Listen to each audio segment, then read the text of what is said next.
Well, greetings everyone, and welcome once again to another Monday edition of To a Political Consciousness of West Coast Steeler Fan, better known as To an Imperfect Union. Uh, as usual, it seems my panel is on CP time. Let me see.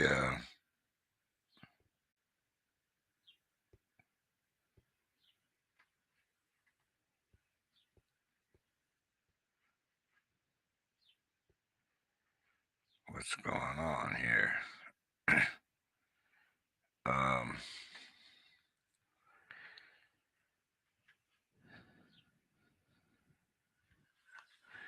gonna Looks like I'm gonna have to send Mr. Scott his own personal link here.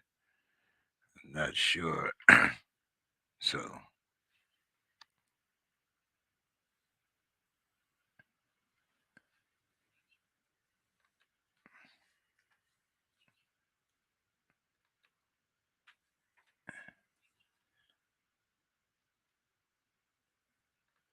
okay. I'm not sure what's going on with my email right now. It seems like everything seems to be going by way of Ukraine. But anyway, um, one of the things that I was wondering about uh, this week, and some of the questions that I wanted to pose to the Black community, is I saw teachers going on strike. And, well, the possibility of teachers going on strike in the Twin Cities. And it brought me back to a couple of conversations that I had had with some of the residents in Minneapolis um,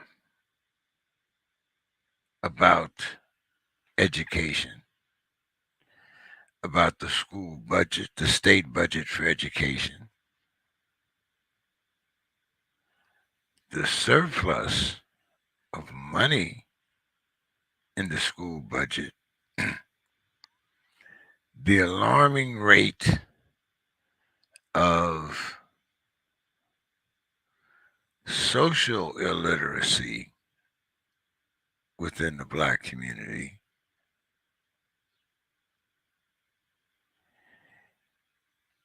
and it seems that the two most powerful unions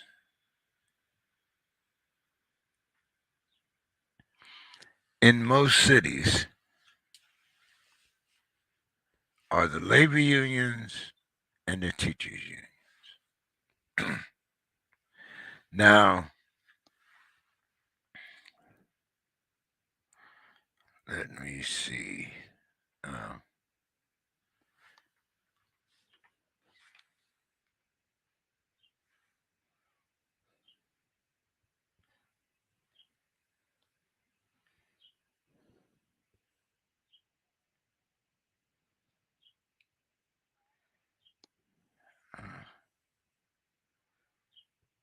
okay.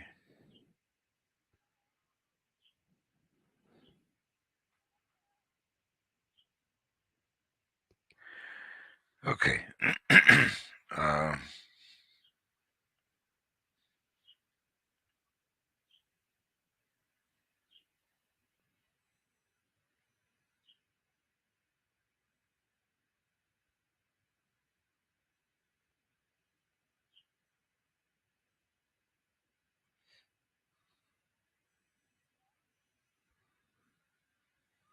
hmm.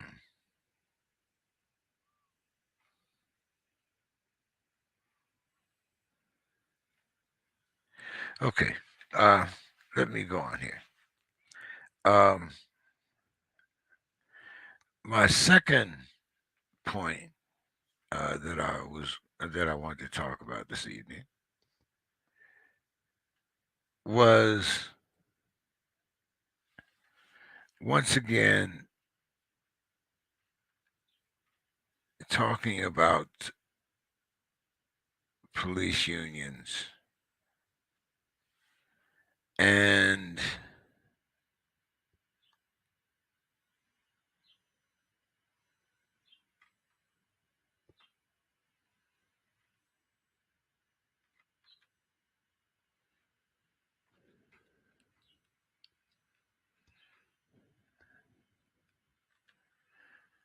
okay, can we reform the police without dismantling the present chokehold of the police unions? And I also kind of tied this into uh, my former topic of teachers. And our teachers' unions is much to blame for the miseducation of our children, as police unions are for neglecting the plight of black and minority students.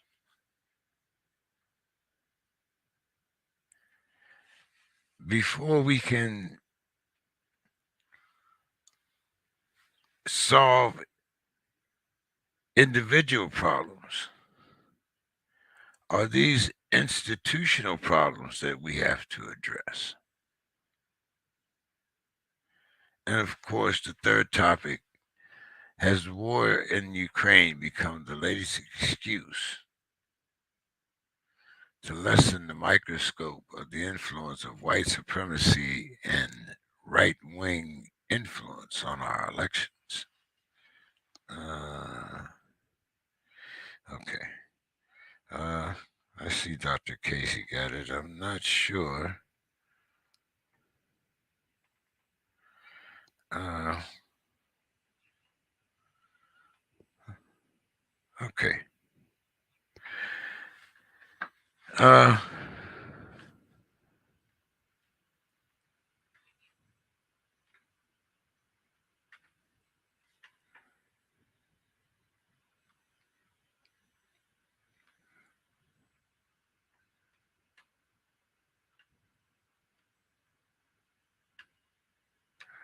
I do want to.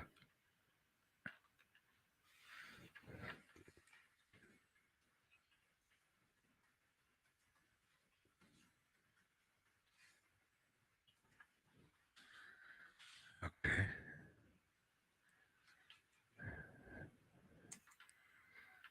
And just to be, just to make sure here, I'm going to invite one other person,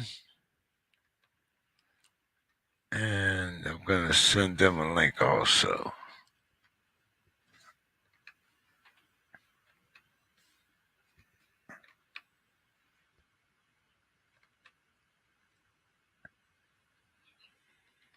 Okay. All right.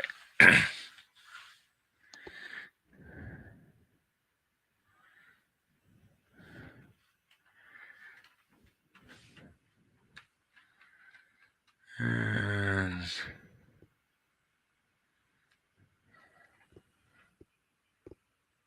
okay. So, all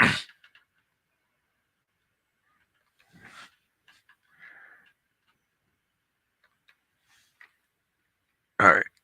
So, back to the subject at hand.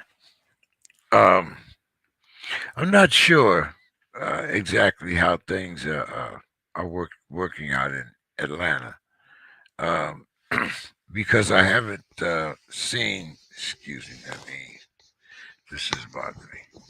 I haven't really seen anything as far as educational issues uh, or things with the teachers union. So I can't really speak as to how Atlanta is dealing with it, but I will ask Dr. Casey as soon as she comes on. And I'm sure that here in Atlanta also, excuse me, here in San Diego. I was trying to read something else here at the same time. Here in San Diego, there are also problems with the school board, especially in dealing with charter schools as opposed to public school budgets, uh, inner city schools as opposed to suburban schools, uh, and of course, test scores.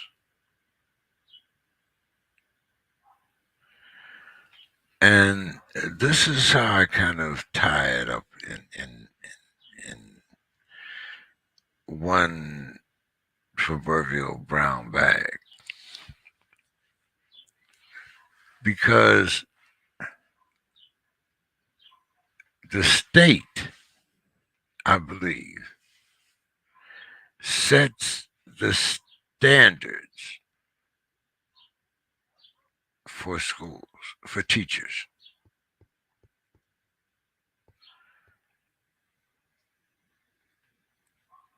The state also appropriates the funds that are given out to school districts.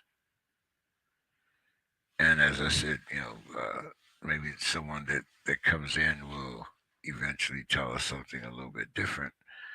But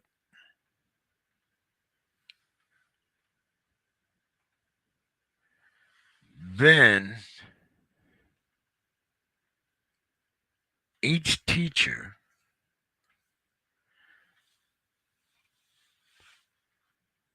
if it's anything like the food service workers, must join a union, the teachers' union. And the teachers' union protects the rights of the teacher.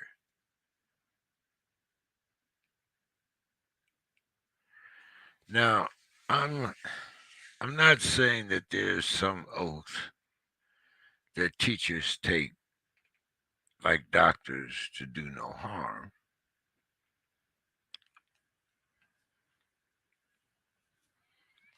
But considering the vast amount of influence that they have upon our children's lives,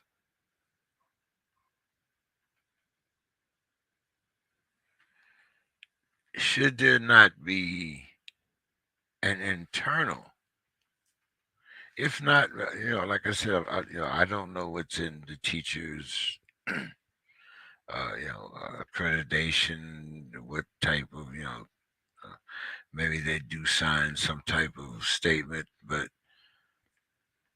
it would seem to me that it would be the teacher's first obligation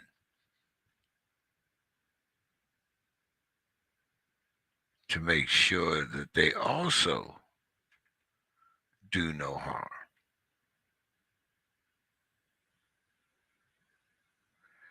While a mind, as they used to say, is a terrible thing to waste, it is also a terrible thing to mold and shape that mind in a direction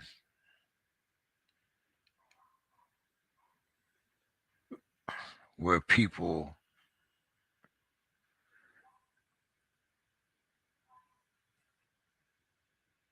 their faith,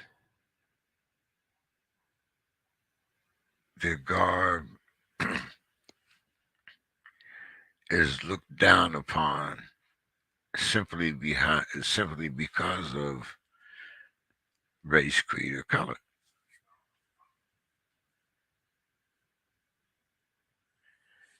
And once again, now that Black History Month is over,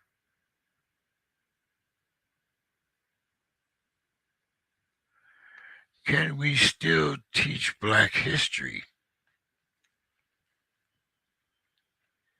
without Johnny feeling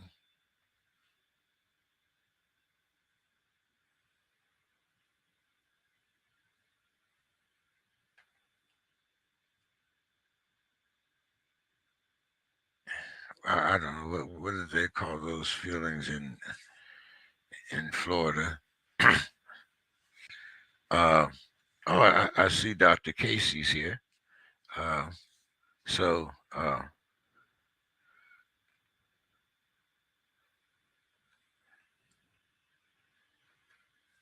Dr. Casey, I see I must have stepped. Okay.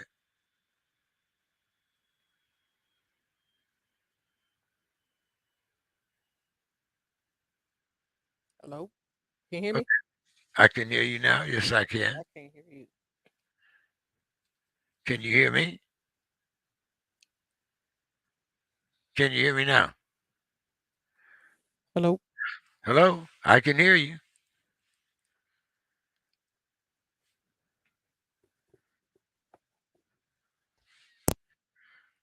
Oh, she's playing with them new toys. She ain't got them new toys I'm gonna for. jump off and jump back on. Okay. All right. But anyway, wonder where my other people are. Miss Lissette, I definitely wanted to talk to some of my people from Minneapolis, but it seems like none of them come on tonight. But so anyway, um, Dr. Casey, as you know, is a parent of two young ladies, I believe, and I want to ask her about uh, the power of the teachers union um, and the the responsibilities of teachers. Um, okay,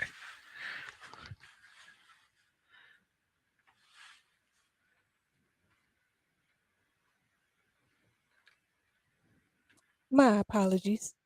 can you hear me now? Yeah, so the way this thing is set up is I have to make sure that when I use my speakers that I switch it to the headset. So my bad. So well, you still have not quite perfected all of your new toys yet. That's I what you're trying to have. tell I'm just learning how to switch them on and off at the appropriate time. You know, I had that mediation class last week. Oh, hey everybody.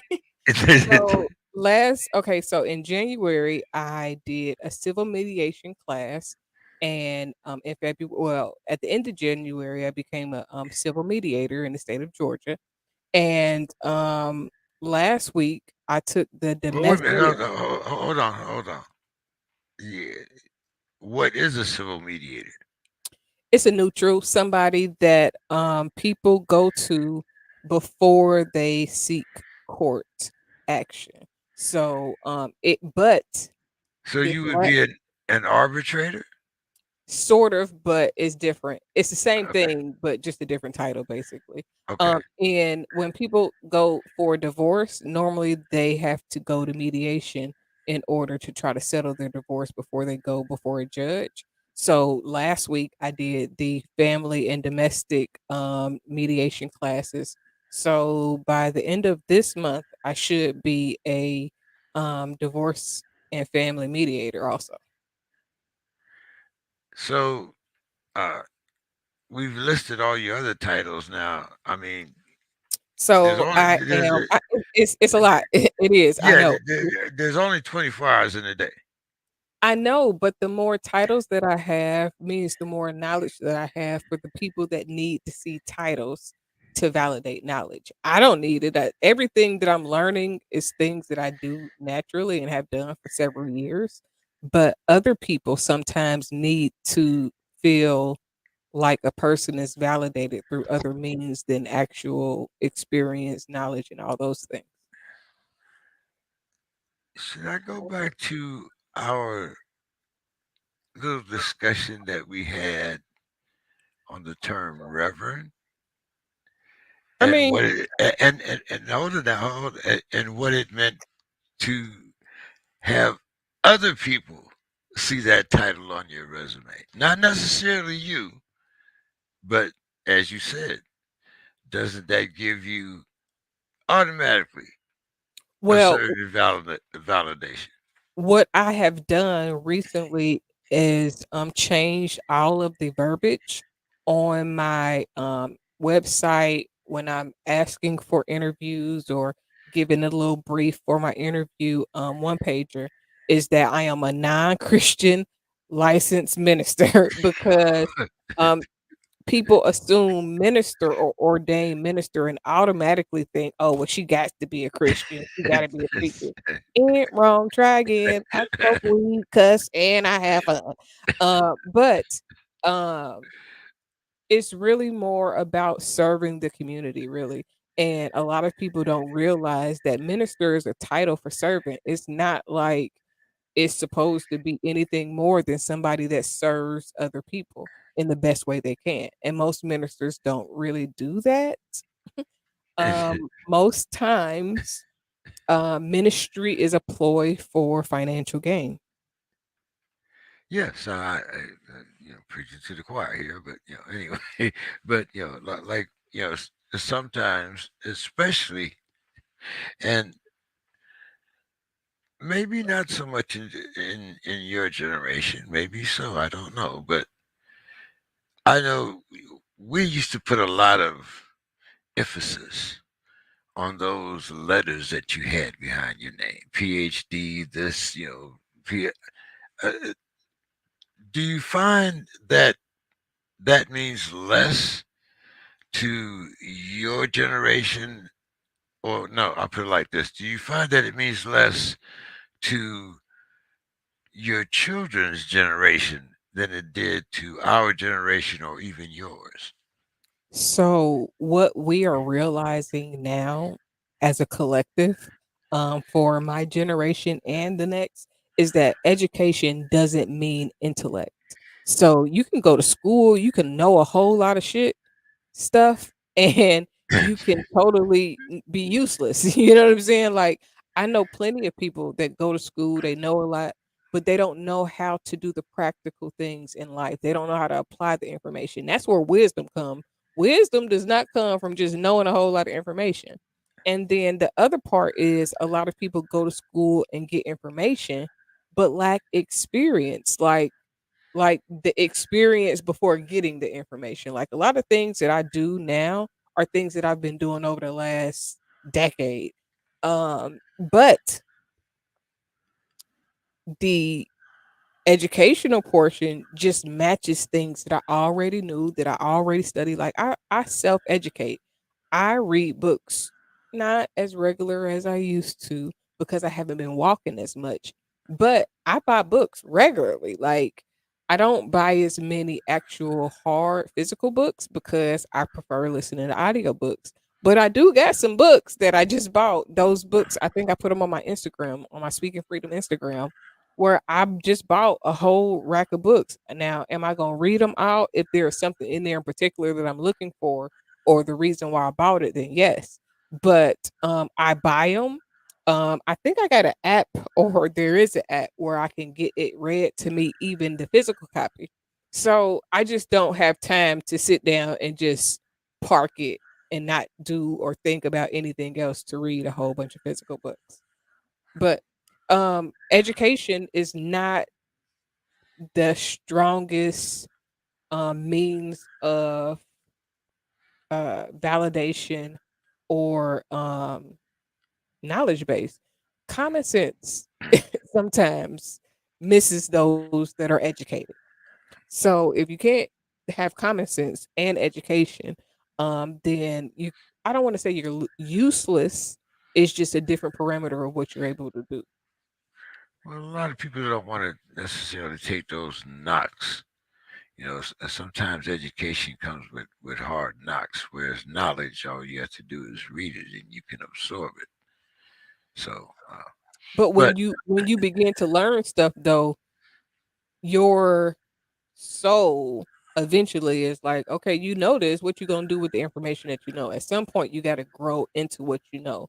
And if you don't, then you will see that in your life also. um, I want to. I'm not sure how.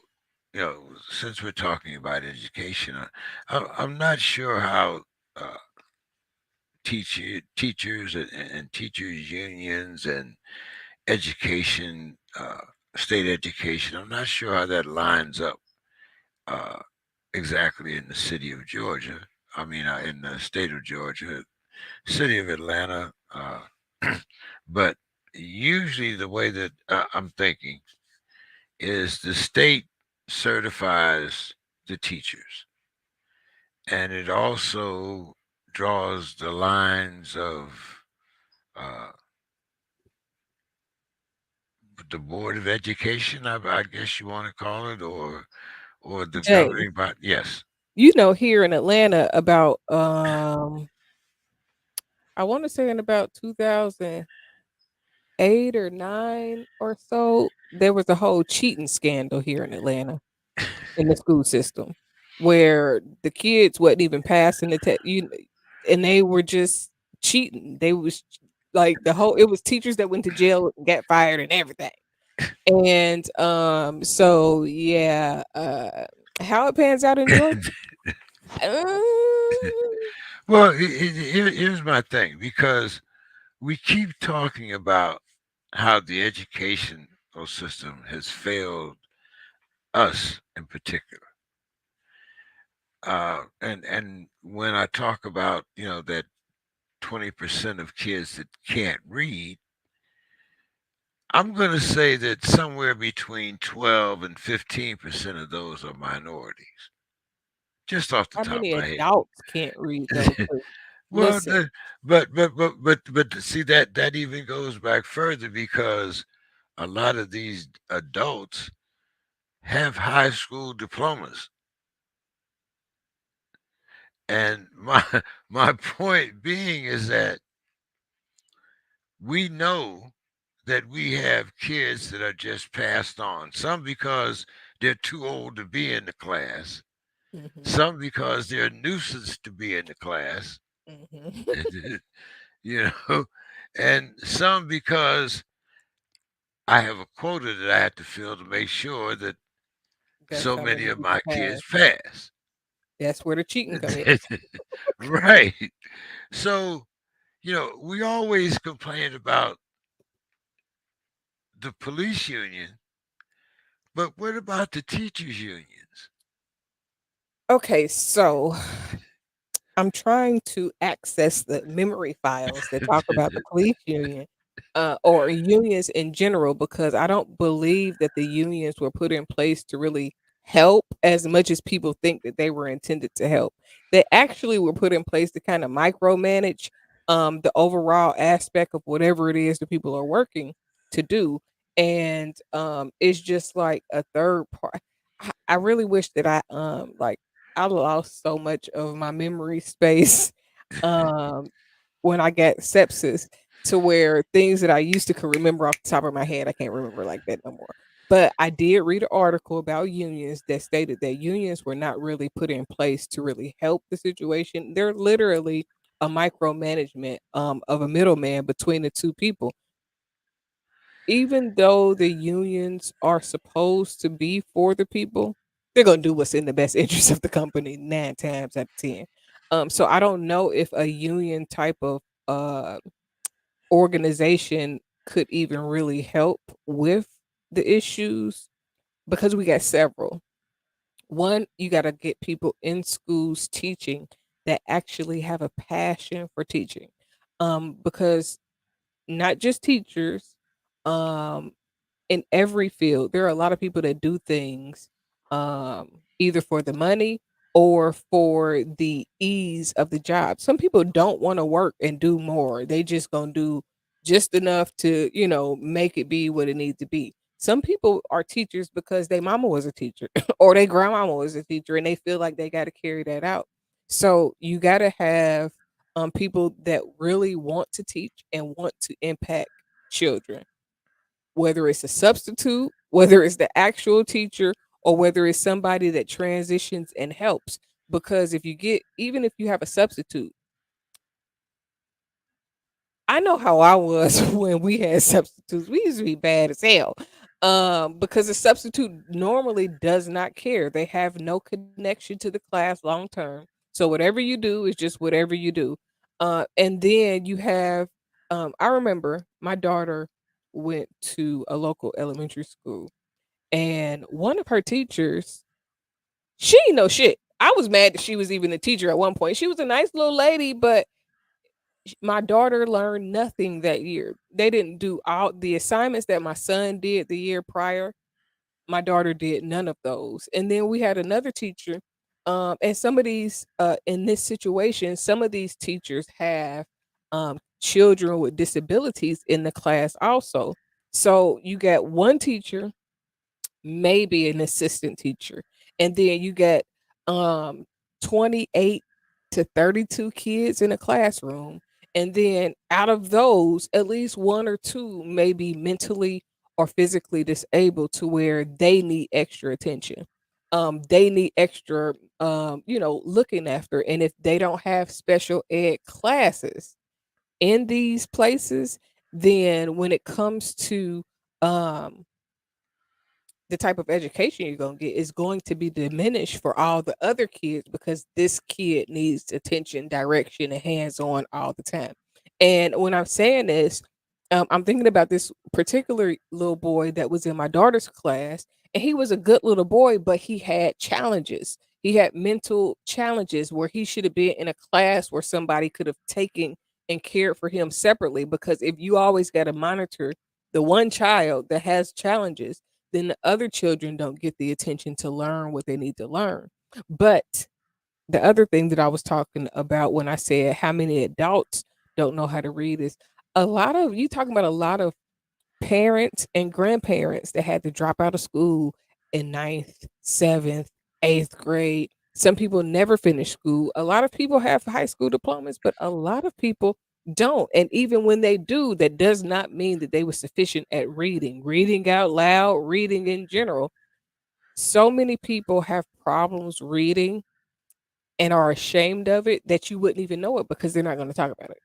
See, this frightens me because, as I've talked about on this show when I talked about my nephew, I taught my grandfather how to read.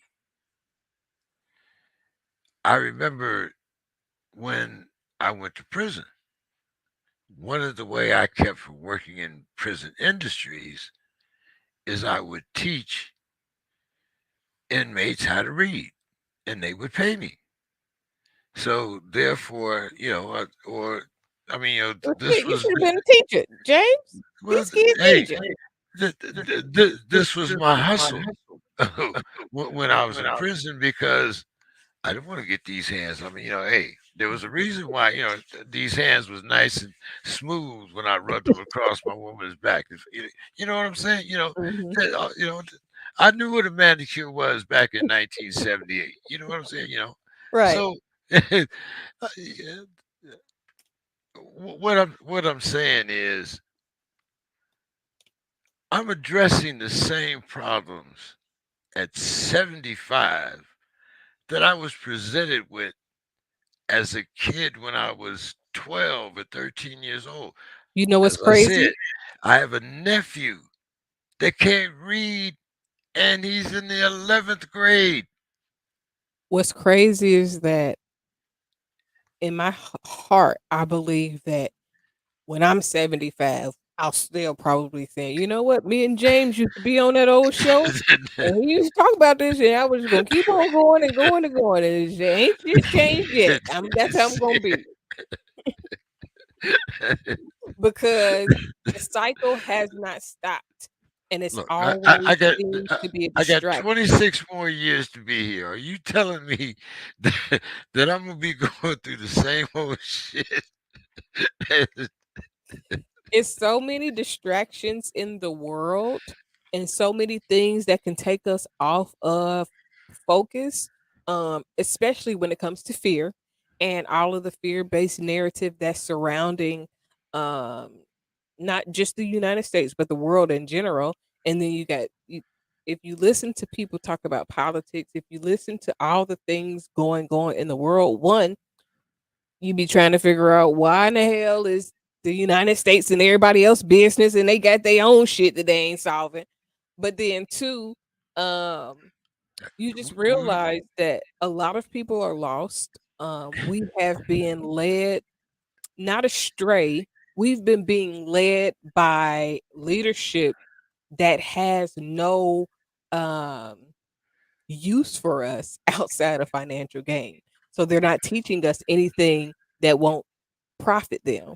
And the problem is, just like within churches, if you don't teach people enough to grow, then they'll always depend on you. And we have a system that is contingent upon us being enslaved to it and codependent on it. You know, I,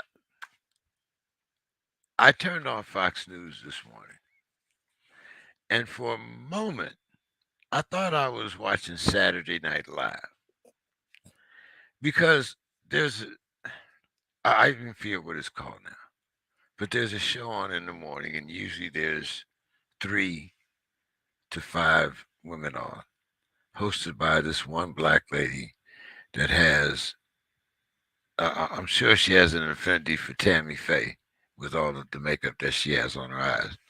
But anyway, I heard one of the Caucasian ladies talk about one of the reasons why there is such a narrative against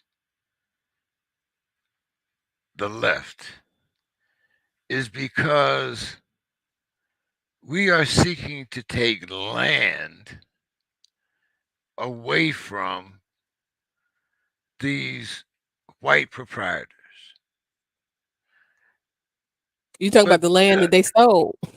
I, precisely, I, so I know so this is what I'm saying. I mean, how is it that you know you you understand the value of land when it comes to having it taken away from you, but not when they but took you don't want it, but you don't want to recognize the value of land when you take it from indigenous people, regardless of whether they're, well, indigenous.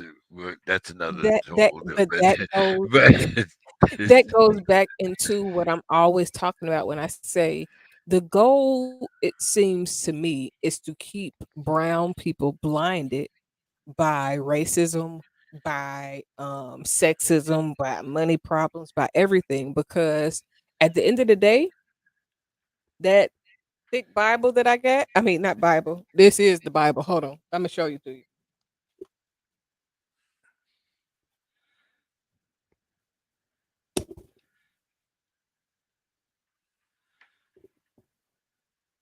uh, okay, all right, okay, yeah, yeah. So I've been hearing about this book for a very, very, very long time until I decided to order one. And that thing say the original Americans was brown, copper skinned people. So that tells you a lot. And then it goes on to say that the Americans now are Europeans born as Americans. So that tells me that brown people rule this land. And as long as we think that we all from Africa, then they can keep the land. But if we ever feel um pull to learn more about our roots, and I'm not saying solely on ancestry, because one, those type of things, they only have as much information as you provide. So if you don't provide the information, they don't have the information. There are ways to look up different records. I've been looking up records for the last couple of months for my own family. But even then, when I get to my greatest grand that I could find, it stops because her parents was from Virginia. She probably, to my knowledge, was Native American, full blood Native American, but her parents aren't anywhere listed. So guess what? They're not going to be able to say anything, but she's an African American. That's what they're going to put on there, a Negro. Everybody had to put Negro if you were black at that time. You couldn't put the other stuff, and nobody, the Native Americans were not really trying to be on nobody's registry or list or census or nothing like that. So it is going to be hard for people to really track their native roots. And then you got to think, when you looking at DNA, when you see your DNA in, they only going off the DNA that they got. What about the DNA that they can account for? What about the DNA that hadn't been processed or taken? It's a lot of missing pieces to a lot of these puzzles.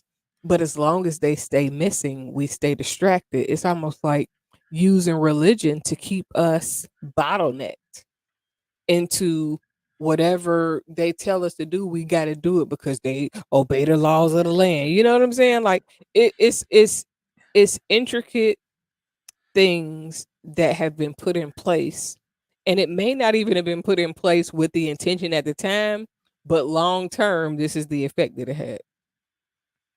But they was killing people to make them Christians. The people wasn't just, oh, I'm Christian. Shit, Jesus wasn't even Christian, but they killed people and forced people to be Christian. So now people think that anything that has to do with our ancestry, our roots and heritage, as far as being brown, um, they think it's evil. People, everybody, black magic, everything. Again, everything that they say black to is something they make it negative. It don't be nothing ever good. But but here's why I find it very interesting, because if you, well, a little bit before your time, or maybe it is your time, uh, No, Fannie that's my Mae, book title. It's my time. Fa- Fannie Mae, and other organizations used to encourage, and along with the VA also, used to encourage home ownership. Hmm. That was one. As a matter of fact, that was one of the things that my father went to the Second World War for, was so he could buy his mother a home. When I got out of the service, I thought about buying a home, but once again, my occupation decided that that was not the thing for me. So, anyway, but my point being, these are things now that were encouraged within the black community. Now, most, if not all, of those people that were encouraged to buy those homes, those blocks are either boarded up or completely vacant. So, home ownership and the American dream seeking of the American dream is bullshit. kicked us in the ass. Okay, so because the American dream was based off of something that black people wasn't supposed to be able to obtain. And the reality of the American dream is that it's not our dream. It wasn't mine, like, and again, but that's a part of the manipulative controlling of that, because now we've been programmed to think we got to get a house, we need to do this, we need to do that, da da da da da. And most times people still don't feel fulfilled. So what is your dream? Not what they told you your dream should be if you come to America or if you're in America. but what really means something to you specifically. That's what it should be. Not the American dream. You got to have your own dream. As warped as it may be, I live my dream. I'm good. I'm fine. It, And I'm living out mine. it, So I feel the it, same way. It's a lot of people that one, you got people that project negative opinions. You got a lot of people got a lot of shit that they don't want to deal with. So when you don't want to deal with your own stuff, it really puts you in a place to where you think that everybody is not dealing with their stuff, or you start just rubbing off on people the wrong way. So it's life is for living, and a lot of people don't live even though they're alive. if I rub you the wrong way, pretend like I'm a porcupine. I'm good with that. Okay, you know what I'm saying? Hey, you know, People are crazy. yeah, no, I mean, yeah, it's not saying that I haven't lived through that. I mean, I wanted the car. I wanted, I've talked about this many times. I mean, I wanted the But dream. once you get it, It then what? well, like now that's another thing. See, it's like once you get to the top of the mountain, how do you stay there? Hmm. It's, you know, because this year it's a Cadillac. Well, next year it's an Eldorado. The next year it's a Seville. I mean, you It's just can't always, stay there is always going to be right, right, something. right. But and people still don't be fulfilled. That's why a lot of people, unfortunately, sometimes take their own lives because they get all of these things. Just imagine all of the extremely wealthy, rich, powerful people that end up taking their own lives. Not talking about the ones that take their lives in jail because they about to die anyways when they get caught up. I But I'm I talking saw about people that literally um have everything, or what people perceive as having everything. And that's the problem. A lot of people have the perception that success is all of these money driven things, but when you really got money, when you really successful, money is not the top, tipping scale, because now you can turn down money. People that can't turn down money, money controls them. But when you can turn down money, nah, I'm not doing that. It's a lot of money, but I'm not interested. It changes the narrative. It makes you different. It makes you think different, be different, act different. Is it levels the playing field when it doesn't control you. And a lot of people are controlled by money. I mean, I just was debating on online the other day with a young man that said that if a man is broke, a woman won't be interested. It was a whole long list of things because it was, somebody said the post was successful men, or somebody said successful men want too much. They're too picky. So I don't want nobody that's successful. And I'm like, the funny thing is women with money and men with money have the same problems. Is that they have standards. Once you get standards, you're not just with everybody or anybody, but a lot of people with money want people that they can control. So, like a man with money, he wants somebody that's going to do what he say do. Unless he's really a man and he's like, okay, well, I need somebody that's going to challenge me to be better. But successful women do the same thing. They marry broke men because the broke man going to do whatever they say. You know what I'm saying? let's see. Miss Sims is here. I'm glad to see Miss Sims. Right now, she's a little dark to us, so she'll have to. But I'm glad that she finally joined us because uh, it was her city that I was talking about when I was talking about the power of the teachers and the teachers union. Miss Sims, we need a little light. I can see you there. Let's see. There you go. All right, there you go. Hi, Hey, Miss greetings. Sims, Hi, greetings. How are we you missed doing? you. Well, I just dropped in to see what condition my condition is in. And I'm sure Dr. Casey will let me know. Oh, uh, Miss Sims, I was talking about your city, and as always.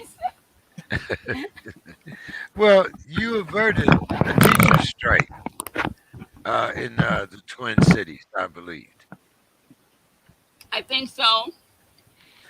and I believe that one of the reasons for the teacher strike or the proposed teacher strike had to do something with a surplus that was found within the educational system.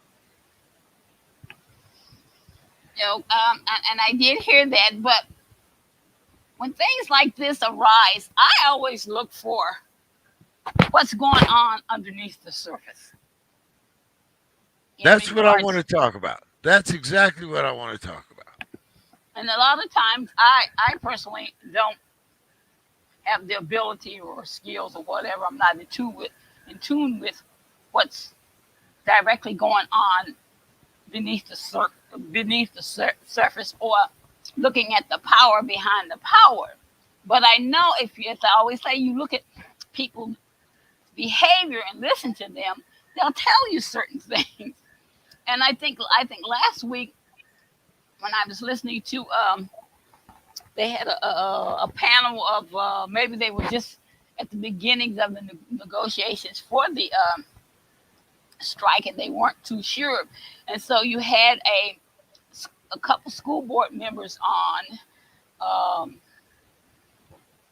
some teachers, etc., etc. And so the show was going on, and the community was asking questions. Then all of a sudden, the teachers or whatever, the union contacted those teachers or whatever and told them they couldn't participate in the panel or the show because it was an ongoing thing. So that shows to me that shows more so the ability and the power of a union that can pull somebody off of a show that's in mid air, kind of pull them in line to where they want to be. So there's definitely something going on underneath it. And one of the things that disturbed me as I was listening to the teachers before they got jerked away is that the union still has in place this policy of last hired, first fired, and so you have 60 teachers automatically out of the system. From what my understanding was, because they're cutting back, and that rule goes into play: first, last hired, first fired. While on the other hand, they're saying we need more teachers of color, etc., etc. And so that right there is a big conflict within the union itself, their rules and their structure. But okay, now I'm glad you mentioned the unions because I was We just thinking talked about that. just like we're talking about police reform and the power of the police union, Hmm. you have a perfect example of what I was talking about when I was talking about the power of the teachers' unions. Now, you mentioned the first, the last hired, first fired, which that's usually we've been dealing with that all our Years, yeah. lives. But I mean, Hmm. that's a different show as far as that's Yeah. concerned. But if shouldn't there be some accountability for these teachers that have been in the system and these educators that have been on the board of education or state education boards for 30 years or 20 years? Shouldn't there be some responsibility for them for the quota system where it seems that these kids are just passed on. I mean, when you have kids in the 11th grade that are reading eighth grade system in an eighth grade education, the teacher in ninth grade knew that that kid couldn't read. The teacher in 10th grade knew that that kid couldn't read, and etc. Isn't there some? Isn't there somewhere like like a doctor takes an oath to do no harm? Shouldn't the teachers have the same type of attitude? I mean, James, go, they take go, that oath and they still do harm. no, You still have doctors that purposely and knowingly do harm to people without a oh, second thought. yeah, I'm just using it as a generalization. Right, right. And you Whereas, and I mean, and yeah, whereas, and you're both right. And here again, it's looking at the union. To me, I look at the union itself, how they're organized themselves. What are they doing to set things in place so things will never change going on? And when you get right down to it, the people's behavior, they're going to look out for themselves and their paychecks and how they raise their children first before looking at the students. That's the behavior that comes across, and it fits right into what you're saying. Sure, we as parents in the community, um, these are certain expectations that we have when we send our children, our loved ones, to school. We want them to come out of school and be passed on. And bottom line, school is a way of teaching people how to rule things in the world, to how to make things around them to keep going and to into the future. If you don't teach people if you don't teach other people how to run things, uh, um, then everybody's at a loss because everybody's going to die someplace.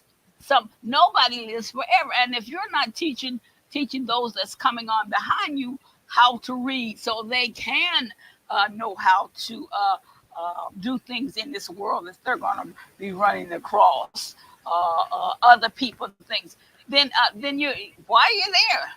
You're just looking out for yourself and your loved ones while you're temporarily in a position of hire to be a teacher. When you weaken when you weaken your system of passing on information, that allows other people, other countries, whatever, that's looking at your country how it's sabotaging itself and deteriorating because they aren't teaching, they aren't passing on what needs to be done. If you're a powerhouse and you don't teach, if you're not teaching your soldiers or your students in school to be mathematicians, how to do certain things, then other people are watching you and watching how you're slowly going down the drain, and that gives them more power and incentive to come in and take you over, take over what you have and call it their own, kind of like Russia's doing or whatever. So we're really sabotaging ourselves, and when we don't teach children how to read, when we don't teach them about math, because all of these things are part of what they will need to continue what we're doing, to run the world, to run things. You just can't do it without knowing how to do certain things. now, Miss Sears, another thing that Dr. Casey and I were talking about, but I want to get your perspective on it because our generation, meaning yours and mine, were taught that we had certain things put in place. We had VA home loans, we had Fannie Mae, we had all different types of organizations come into the black neighborhoods and tell us about home ownership, the Mm-hmm. importance of home ownership, and being able to call this home and this land yours. Mm-hmm. It's 2022. I would be willing to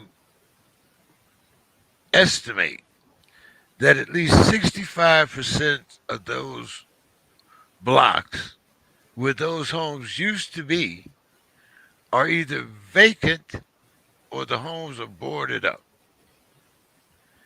Were we sold a bunch of goods, Miss Sims? Was home ownership something that was never really designated for black people? I mean, my We grandmother all know with James, owned a house. yeah, Go ahead. James, we all three of us know the answer to that. And what you're seeing now is a result of a way back when black folk or other folk, even though we were told that these things, home ownership was put in place, and that was kind of like the beginning of HUD when soldiers were coming back from World War II, and they needed a place to stay, and so immediately the government or entities came up with programs, build homes and that's kind of how the creation of a lot of suburbs because the soldiers coming back from war needed a place to stay. And black folk were told this and whatever, etc. But in reality, who got the homes? Who who got the nice homes? Who, even though this structure was put in place for all supposedly all the soldiers and military people returning from war, uh, to be able to take advantage of all this, there are still some players in place that didn't, for whatever reason, didn't allow this. They continued the discrimination even unto who got the houses and stuff. And through the years, because nobody was challenging that, or the powers that be was so oppressive that it didn't happen. Now, years later, as you and I are living currently in Dr. Casey's generation, we're seeing the here again the sabotage of that. Her generation and my children's generations or whatever, they're looking around for places to live. It's because nobody stopped the destruction of an oppressive behaviors and discrimination regarding the houses way back then. So it's a cumulative effect now. So, I was just looking up about the unions, and um, well, one, a lot of things that Miss Sims said sound was exactly the narrative that I was speaking of before she was even in the room, which is very refreshing. But when I looked up the unions were not for black and brown people when they was formed. They actually kept black and brown people from being able to get certain jobs. They would bring in immigrants from other places before that they would even give black people those positions or help black people out. So overall, there is no system that was put in place that was designed to really help black people, probably other than welfare. And that probably really wasn't for black people like that because more white people are on welfare than black people are. But you don't hear that You go, side you, of it. you gonna get us kicked off there, Dr. Casey, because you know that they're spreading falsehoods there. Their welfare is strictly for black and brown people or very ignorant white people, and it does not. No, no, no. I Dr. Casey, I'm going to come to your aid right now. James keep insisting to let his brain go to waste.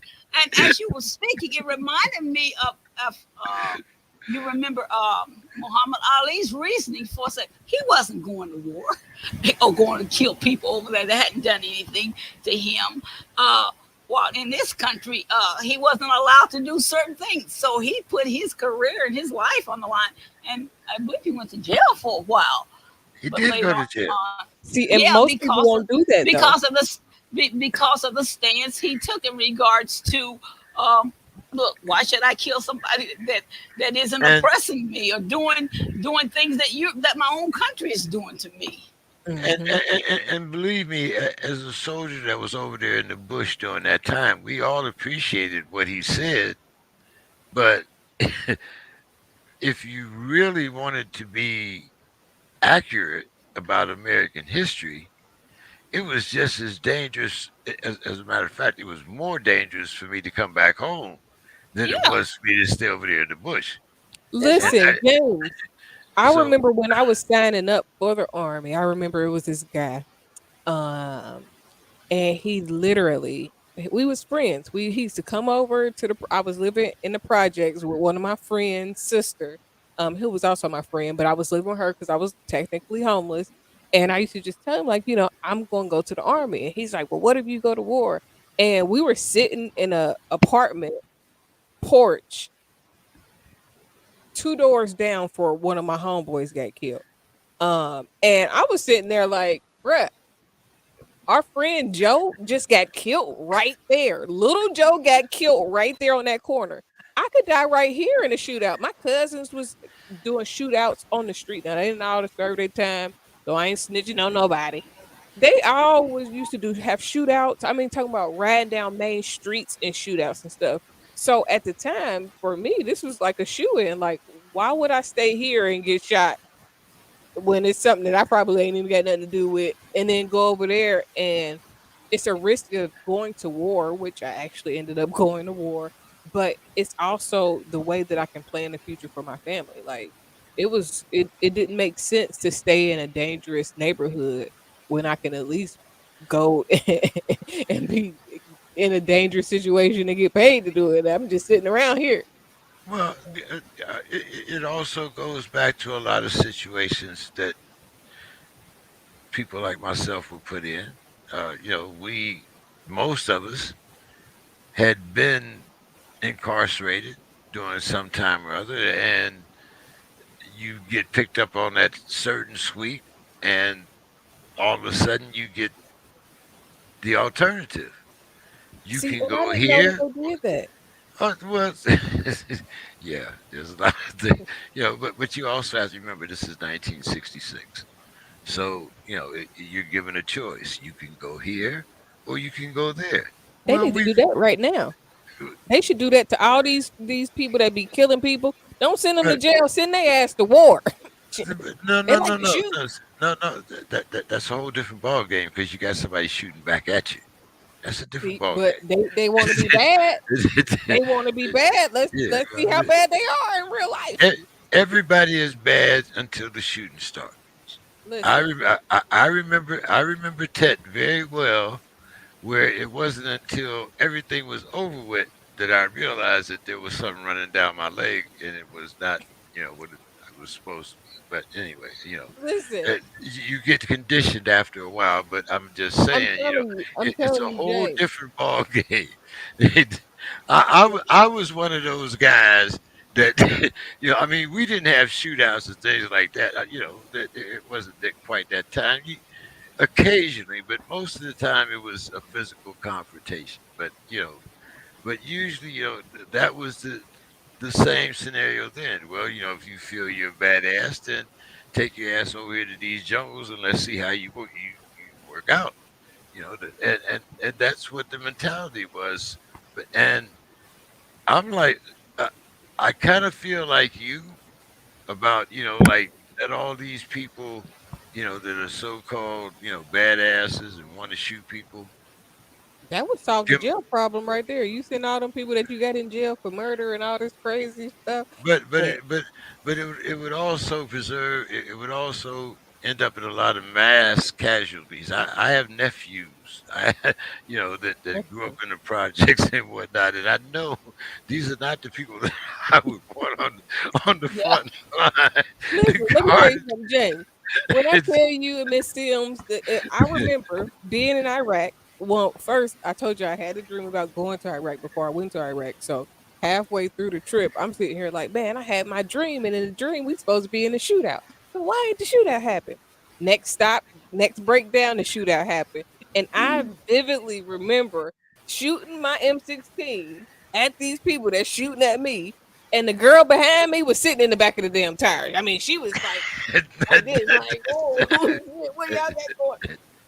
We was about to die, and she was hiding behind the Humvee tire, child. And it messed me up because I was thinking like, so you gonna let everybody die while you hadn't? Yep. And I have never been in a military, but I have. My father was a veteran, and a couple of my brothers, and my son went to war and joined the military in 2006. But and so I researched and whatever, and found out background about things happening in the military. And two things um, related to the military happened in this country that were big. The military played a big part in.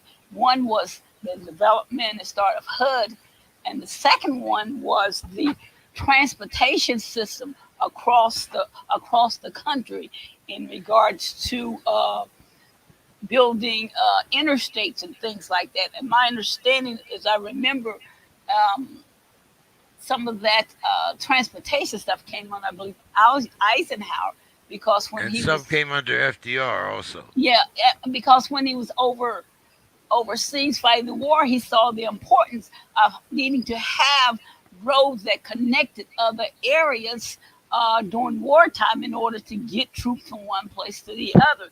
And so coming back here, that was one of the things that that he brought back with him. And don't quote me on being a scholar on this, but this is just like Dr. Casey. I researched and read a lot of things. But so you have two big major things related to connected to the military: HUD, housing, and transportation that the country developed as a system and put into place, which was supposed to be for everybody. But through the years and looking back, we have seen that everybody didn't profit or didn't gain from those two systems, and we know that.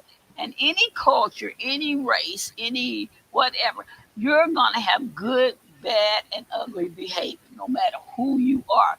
And usually, you get the ugly and bad behavior are always seem to be always in power places, power places. And maybe it's because they always look out for themselves and know the name of the game and how to play the game. But even when my understanding, especially during my father's time, there was this thing. There was no discrimination when people went to war, went to the military. The military didn't have any, didn't discriminate among its soldiers and stuff. But that wasn't true, because the soldiers here, black, white soldiers, they grew up under Jim Crow and the oppressive type behaviors. When they joined the military, they took that with them. They took that with them, that attitude towards each other. They took that with them. And now, and in another country, that country may not have treated black soldiers, whatever, the way that the United States uh, treated their military or their black people. So maybe that's what people were talking about. But even among the military itself, there was discrimination and still that oppressive type thing. And if you remember, the black soldiers had to kind of fight their way in regards to being able to join the military, or once they were in the military, maybe they were only kept at certain statuses as cooks or the menial jobs, etc., etc. And I think that's one of the things that came out of the Tuskegee Airmen and stuff, how they rose to the occasion and whatever. So it's a myth when people have said, he who writes the history controls the history, that when you join the military, even during my son's time, that there wasn't any discrimination or oppression or something among the soldiers themselves. That wasn't true. Miss Now, Sims, you probably could attest to that, James. when we came in off our mission, we separated. Black guys went over here. We listened to Motown and so forth and so on. Yeah, We had the white guys go over here with the beer and the alcohol, and they had, by gosh, by golly, and god dang man, and I mean, all the little, Johnny Cash, the whole 9 yards, and then you had the others, which were usually either Mexican or Spanish, and they had the little Bala Bamba crowd. So Mhm. yeah, we separated off just I can't speak to Dr. Casey's time, but yeah, I mean you gravitate to where you feel comfortable. Right, right. And I guess that there's no harm in that if it's not used against you.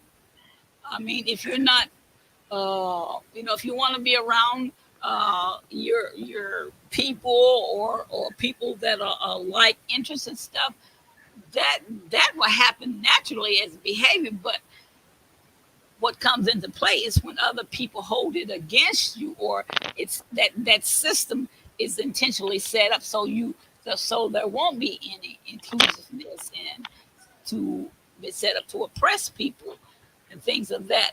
And back during your time, I believe the Vietnam time and era, because I can remember there used to be a lottery set up to see who from the males who would be going to war. The Well, lottery was still in play. those were draftees, and they were in another world all to themselves, most of the time because we knew that they didn't want to be there. So I'm not gonna put my life in his goddamn hands. That just does not make sense. It's kind of like Dr. Casey with the woman behind the goddamn tire. Hmm. So, it's, uh, brother, But even with the lottery, when the lottery was being we're going to have a what's it called, the lottery or whatever. I can remember even some of my brothers and other young men that I knew, they were on pins and needles. And what came out was with the lottery system in place that this country had put in place, a lot of the congressmen's sons and daughters were not in the lottery.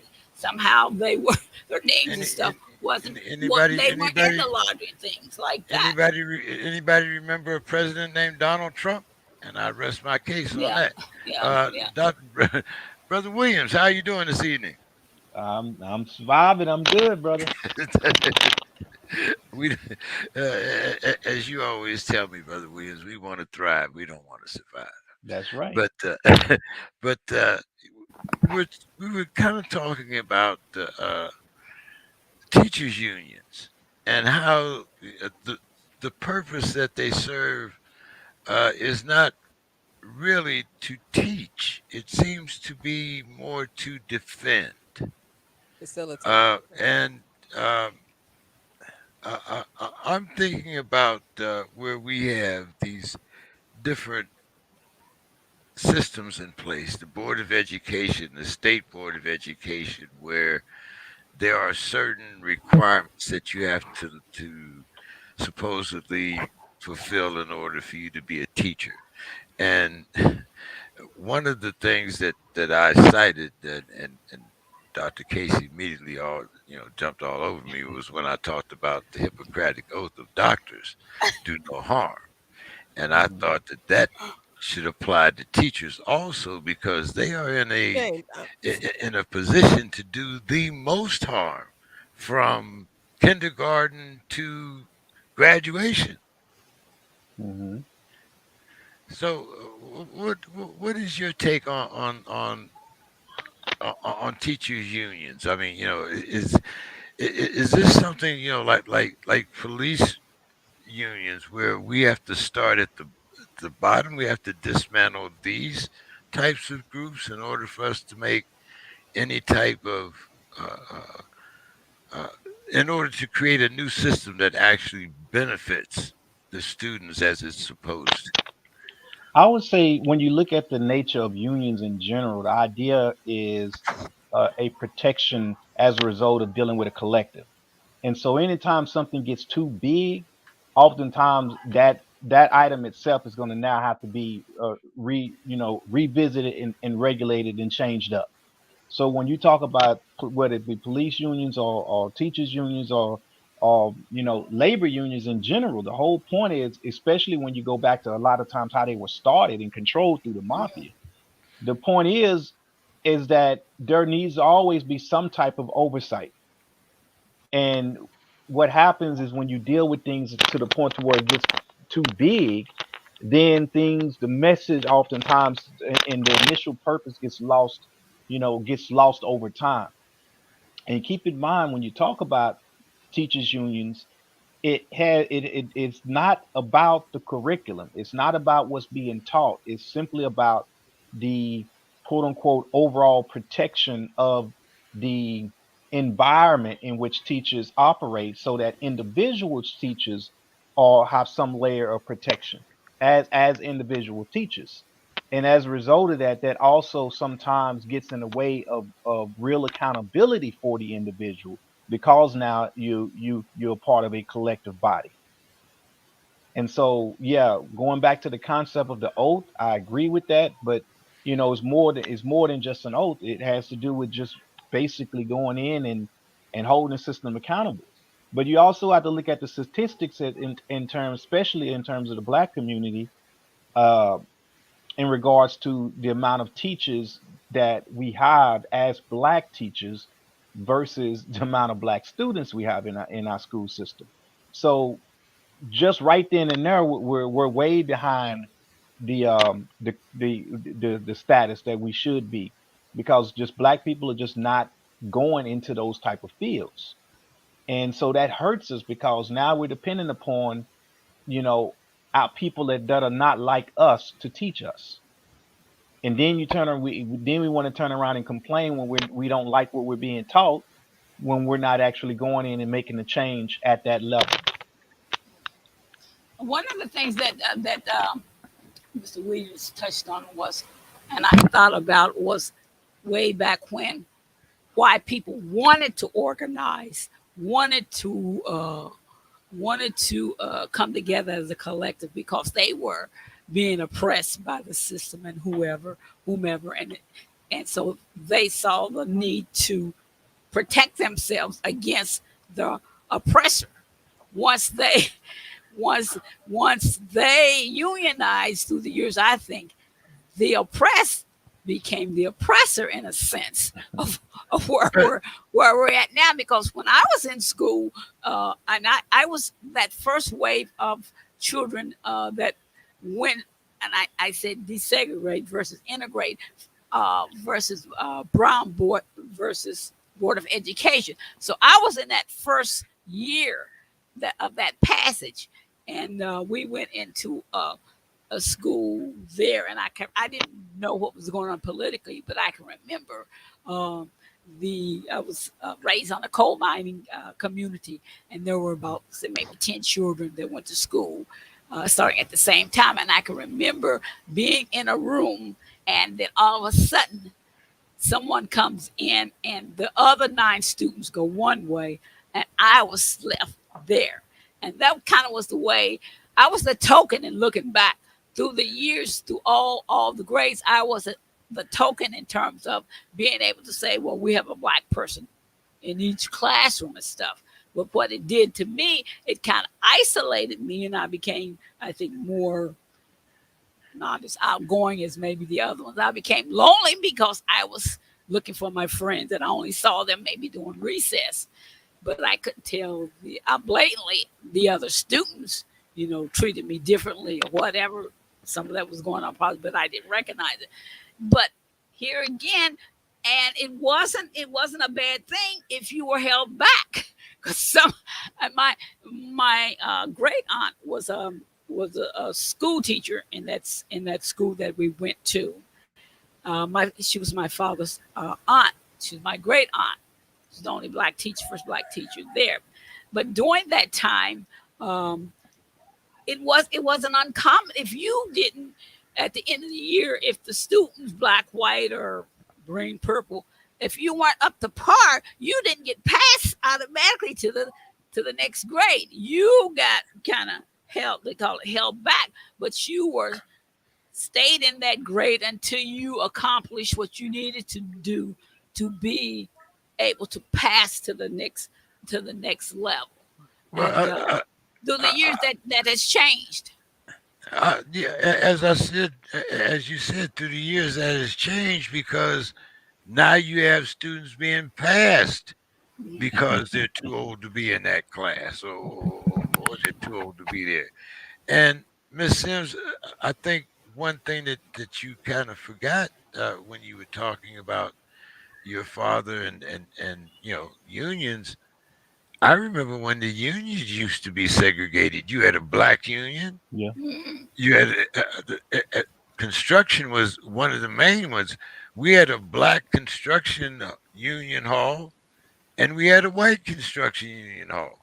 We had a black mm, steel workers union. We had a white steel workers union. So and, even in those days, we were still, we had to go and ask the white union if it was okay for the black union to do yeah, this. yeah, We had to go get permission from the boss man. yeah. I Hmm. remember those days. And I think in looking back, even here in Minnesota, since I came to Minnesota in the '70s, um, and through the years, and Don Allen can tell you more about this. That was in the police community union here. There were black policemen that unionized, and that there was that separation. And in fact, the black union or Yeah, you had the kind black of sued the white union or the police force or whatever in regards to doing something. And I think the black Erdano, the black police chief, he came out of that era in terms of having to fight his way to the top. In looking back and kind of thinking about that still exists. I guess bottom line, I'm trying to say that still exists to an extent, James, but it maybe have changed the surface of it, so we don't realize it until you pull back the layers and look underneath the surface, and you see that.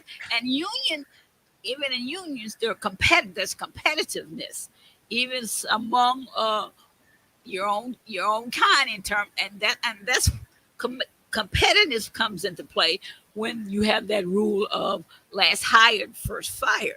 Hey, I'm looking out for my job. I may be a cruddy teacher, but I've been here 20 years being a cruddy teacher versus a new someone versus Dr. Casey coming on and knowing everything that's going on in the world, and she can relate. But I've been here longer than she has, so she's got to go. I don't care how smart she is and how much she claims she's a genius. She's got to go because I don't want. Well, thank you. I've been here longer, and I've been dysfunctional, and I was there. I was one of the teachers that failed James, didn't teach him how to read and write. Just got him out of here because it involves. Bottom line, it's based on money too. You got constant school system constantly has people leaving and coming in. So you got a group coming in, you got to get these 12th graders out of here. There's going to be no room for these Yeah. kindergartens and stuff coming. So all of here again, it ties back to money. Follow the Yep. money. That's what I said earlier. Go ahead, Dr. Casey. I know you've been quiet for a long time, so Well, y'all talking about some subjects that are a little bit before my time, so sometimes I do have to just sit back and listen. And I We realize screwed that. it I up. We recognize that. screwed it up. We screwed it up for James. Yeah. But what I was going to say when you talk about doctors taking the Hippocratic oath, you do realize that black people was done a lot of harm by doctors just for practice. So I think we're gonna just throw that Hippocratic oath out the door when it comes to brown people, okay? Because they was experimenting. They still experimenting on us. Sometimes when I go to the VA, I feel like this is Professor's X, um, planetarium or peopletorium because you got all most times all of the smartest, most tactical, the people with the most super well, technically, that's the way it's supposed to be. But when you go to the VA, you see a plethora of people that are being practiced on. Even when they talk about this new COVID pill that they giving people, y'all just practicing on people. But it's the practice of medicine, so I guess that's what we Yep. should expect. When it comes to home ownership, a lot of people don't know what comes with home ownership. when you buy the home, everybody talks about the excitement of getting cleared to close, signing the dotted line, getting the keys, and moving in. But year three, four, five, six, seven, if you got a brand new home, and I built two homes from the ground up, problems happen. And a lot of people don't estimate the amount of problems and Yeah. maintenance that comes with taking care of homes. So when you True. Mhm. go and you see a large amount of homes that's vacant, boarded up, or whatever, you're talking about people that couldn't afford those homes for real. The housing crisis didn't start in 2008. This been going on for a long time because people don't know what it really takes to maintain a home, whether it's Yeah. big or small. So when you start having those barriers and those things that they don't meet the criteria that's needed, whether it comes to termites, my grandmother's house really, really old. It was before I got there. And I don't know how long before that, but got termite problems right now. And it's still in our family, but it's little that they can do with it because of the problems. So it's a lot of things that can fester and go over time that people don't even know how to address, don't know where to start to Yeah. address. So a lot of these boarded up homes is just a matter of the inability to perform the proper maintenance, taxes, all of those things. People don't think about taxes when they get their house. They think about tax write out, but they don't think that they got to pay taxes and all of that. So and then that is so crazy because with the homelessness in the world, there should not be as many vacant and unlived in homes. You can make these foreclosed homes and vacant homes into boarding houses, but you would have to definitely screen people so that you're not getting people with different types of trauma that can be triggering to each other or habits that's triggering in the same homes. But it's a lot of hit and miss. It's a lot of I'm gonna dangle this in front of you, then I'm gonna hide what comes with it. You know what I'm saying? Like the 3 card Molly type thing. If you ask me. But nothing has been created. Nothing has been created in this country that had us in the forefront. Not religion, not the only reason the workforce got us in the forefront is because it's Uh, slavery I reprogramming. say the one thing that was created that had us in the forefront was the prison industrial complex. So I beg I to differ. mean, yeah, you're right. You're right. That was the I one think thing I think that the it be gun line got us. That's where it started. yeah I think it became that, but I don't think it was really intentionally for that. Unless, well, when you go back to places like Angola and the different chain gangs. Well, we even had a chain gang in New Jersey, so I can't really say that. But Brother Williams, how the home ownership thing came into play is Hmm. I was talking about uh, how we were sold the American dream when we had HUD and Fannie Mae and all of these different organizations selling home ownerships to black people, and how important it was for you to own your home and pass it down generation to generation. And then, Right. as Dr. Casey said, you didn't know what really came along with that home, the different problems that came along with home ownership. And most of those neighborhoods that were sold to the black community are now either boarded up or are wastelands. Well, I think a lot of that has to do with the fact that obviously when we talk about um, the average black person just not being economically astute of anything. And when you take the fact that you take a renter's mentality, that, to me, I just want to start off with that. The renter's mentality is that month to month, this is how much it's going to cost me to live, period. Whereas oftentimes what people do when they jump into a home, if they're not don't have any economic training or preparedness, because you should be prepared, I would say a few years before you just jump into it, is that they measure their mortgage based upon what they paid in rent. And that would be the first jumping mistake that you could ever do. So if you pay $1,600 in rent, I think I can afford a $1,600 mortgage payment. And already you've already set yourself up for failure. Mm-hmm. because rent is based on this is how much you pay, and rent is already inclusive of all of those maintenance fees and everything because the landlord pays that, but they charging you according to everything that they have to recoup. Well, oftentimes people jump into home ownership not thinking about the overall wide picture of what they're dealing with. And so, from that standpoint, they expect that if they can afford this much amount in rent, they can afford that much amount in home ownership. And that's going to set them up for failure. So to me, it and it has to do with the mentality that goes with renter versus ownership. Whereas with ownership of anything comes accountability. It goes into what I talk about all the time with terms in terms of us building up a black community and dealing with self-determination. When you talk about being self-determined as a people, that means you have to take accountability into everything that you do. You hold yourself accountable, meaning you have to think steps and steps ahead because you're dealing with an aspect of freedom. What freedom costs. So if you want to own a home, if you want to own, if you want to own land, if you want to be involved in anything that has to do with governing, then you have to put yourself in a position of accountability.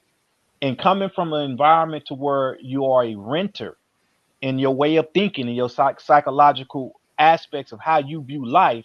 I pay this, it's somebody else's problem. I stay here, this is how much it's going to cost me. I get this is how much it's going to cost me. There's nothing that goes into a process of accountability other than that payment, that one flat fee payment. And oftentimes we black folks sometimes we're moving from section 8 and jumping into a home, so we go from paying very little with all types of subsidies to all of a sudden home ownership. You got to keep that in mind. Oftentimes what you'll have is you'll have a man who's pretending not to live in a house, and Mm-hmm. then next thing the woman who's paying got has very few bills, and they're stacking a little bit of their money, and then all of a sudden they're going to jump into a home, but they went so long with a mentality of renting and a mentality of getting over, and then all of a sudden you into a position of accountability and you don't know what you're stepping into. And that just to me applies across the board with how we view things jumping into it, because accountability goes a long way in terms of being in charge and being in complete control of your destiny, whether it be home ownership or whether it be us building up our community. Because now you got to talk about the same aspects of what kind of community do you move into. And just like Dr. Casey was talking about, what is the makeup of that community? Because now that I'm paying taxes, I'm a little more concerned about who my next door neighbor is versus when I was renting. It could be all types of drug dealers, prostitutes, or whatever. Hey, I'm trying to get cheap rent. I don't care who my next door neighbor is. I go straight in the house and I don't be bothered. Now that I own a home in the community and I got taxes involved and I got equity involved, I'm all of a sudden now I want to be concerned about them. But Yeah. I may not necessarily want to put in the work that it takes to make sure that the community is thriving. Now You watch see, this. Watch this, Mr. King. What Mr. Williams is saying will come back to what you were talking about in regards to students not learning how to read and write. Now, if I haven't learned how to read and write in school, and I want to go into being a rental or home ownership, and I can't read that contract, or I'm not aware or understand equity and how it shifts to me as a homeowner, all the things, whatever, then I'm lost. Then I'm somewhere along the line, I'm going to lose my home, That's what happened possibly in the rap because, game a lot. yeah, yeah, In the rap because game, I that don't happens know. all the time Yeah, because yeah, people sign away their rights and they haven't yeah. read anything, but they don't know how to read it. They don't know how to interpret it. They See, don't know how to see, understand it, and and they they have don't get an nobody there attorney, to back and them. they don't get I an attorney. look, Right, right. And they be so excited. I know y'all just started this because Mr. Scott came on. No, I, I was gonna I say that know anyway. y'all just wanted to aggravate Mr. Scott, but I know Mr. Scott waited till the very last moment when he didn't think that we was gonna be on. I had a But meeting. I had a meeting. I had a okay, meeting. uh, uh, okay, all right. So, but Look, Mr. Scott, I want you to know I had no part in that rap game stuff, but I do want to talk to you about home equity and just the idea of black people owning something. And I went back to the ideas that were sold to us back in the 70s and 80s when you had the HUD and Fannie Mae and all those different organizations that were pushing home ownership. But when you look at most of those neighborhoods now, and I'm sure it's in Minneapolis and St. Paul, if it hasn't been redlining, it's been something else. But most of those neighborhoods are now gone or they're boarded up. Was this a dream that was sold to the black community that was just that, a pipe dream, something that we were never meant to be a part of? Well, before I address that, I want to address something from last week. How I don't know. I think Mr. War and I know Mr. Sella wasn't there, but when we got to talking about Dr. Casey and tattoos, Oh my goodness. and so what I happened? knew it. You know And what? I so thought James what was going what to start happened, with that Mr. earlier. War? No, no. I have to tell what really happened because I went on her site and I saw a lovely lady, so I could buy her book. And then Dr. Casey said, "Was it the picture with the tattoos?" And I said, "Oh, yeah, there was a tattoo." And then she said, "Well, yeah, I've got a tattoo here." And James King's eyes lit up like a Christmas tree. His I eyes saw lit that. up like his eyes. He got up out of his chair. His eyes lit up like a Christmas tree. So I Hey, wanted look, to look, address. look. I've lived long enough to be a dirty old man. So, so hey, Okay, I'll leave it. hey, like I said, anything that I am, I'm good with it. So, hey, it's, I thought that he was gonna come as soon as I came in. I thought he was gonna have something to say. I told my daughter, I said, I know I'm not gonna hear the end of this because he was on my picture with my where I show all of my tattoos, and he's like, "All right now," and I'm thinking like, "Oh gosh," because No, I I do I didn't. have a lot of tattoos, and I get them to show them, so I show my tattoos. the, But it the was so only funny. the only thing that I said was you might not know how to work a pole, but you can work a red dress. That was the only thing that I said. Okay, I'll leave it alone. I'll leave that alone for right So, now. Listen, I'll get I've been back in the to it. military I was in the military for a long time. This type of shit is regular. It's certain things that you expect when you've been in the hey, military around men that it's just okay. I know what's coming, so I was just waiting for him no, to bring hey, it to the forefront I tried to be nice. I was trying to get through the whole program without without mentioning. without saying anything and being a perfect old genteel man. I admit you tried. I do admit Yeah. that you tried. And here's the difference between the males and the female thinking, Dr. Casey. When I came, I'll start on this panel, and to get to know you all better, I would go to your web pages. So months ago, I looked at Dr. Casey, and when she showed up all dolled up, and who is this woman? It's gee whiz and smelled, and I mean, she's a hot chick just in looking. And I thought to myself, I don't believe the males on this panel have gone back and looked at these pictures. They haven't, and good for her. And I thought, I'm not going to say anything. I'm not going to say I anything because didn't it's mean so to real. start I that can But way. man, I can I even mean, say I went and looked, but I choose not to comment. I didn't mean to start nothing. I didn't mean to she's a, start I nothing. mean, she's a beautiful woman and a Thank body and you. whatever this and that. But I mean, that's another part of her life and what's Yeah, going on and with she's her. And I brilliant. say, She's these guys smart. haven't She's looked yet. brilliant. These Yeah. guys haven't seen it Listen, yet. No, I am all of that. I'll be very sexist and true on this show. I chose her because of her face and because of her ideas, but it did help that she was a very attractive young woman. So Doesn't hurt. hey, Doesn't hurt. Doesn't of hurt. course not, of course not. So But to get back to your question, James, about ringing. Nope. Stop, Mr. Scott. I went through a whole long time of being very covered up because I have small children. I went from being in the military to being into church real heavy.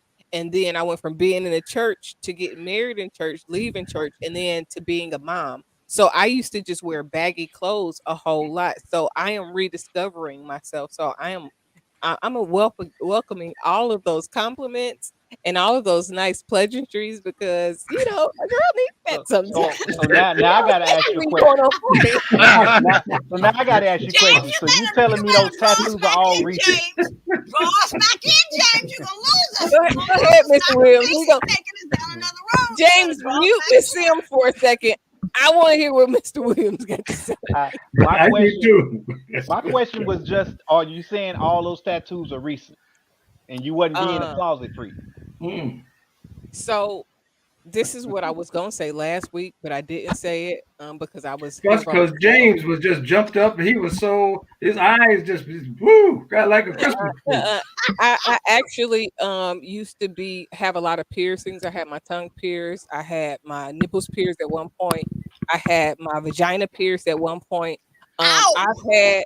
I am a very Was this during sensual. the church? Was this during the church epidemic part Well, of your I got life? my tongue pierced when I was 17. I might have been 16 when I got. So when I went to the army, I had my tongue pierced and I had to hide it for 4 years being in the military. And then I got my nipples pierced while I was in the military. All of my piercings was in the military. And then as I joined church, I started taking them out because Okay, my nipples, those things take a long time to heal. And my body just I couldn't deal with it. So I was like, they gotta go. Those was the first things that went. And then everything else just went with religion and having children. Like, um, I'm very self-conscious as a parent.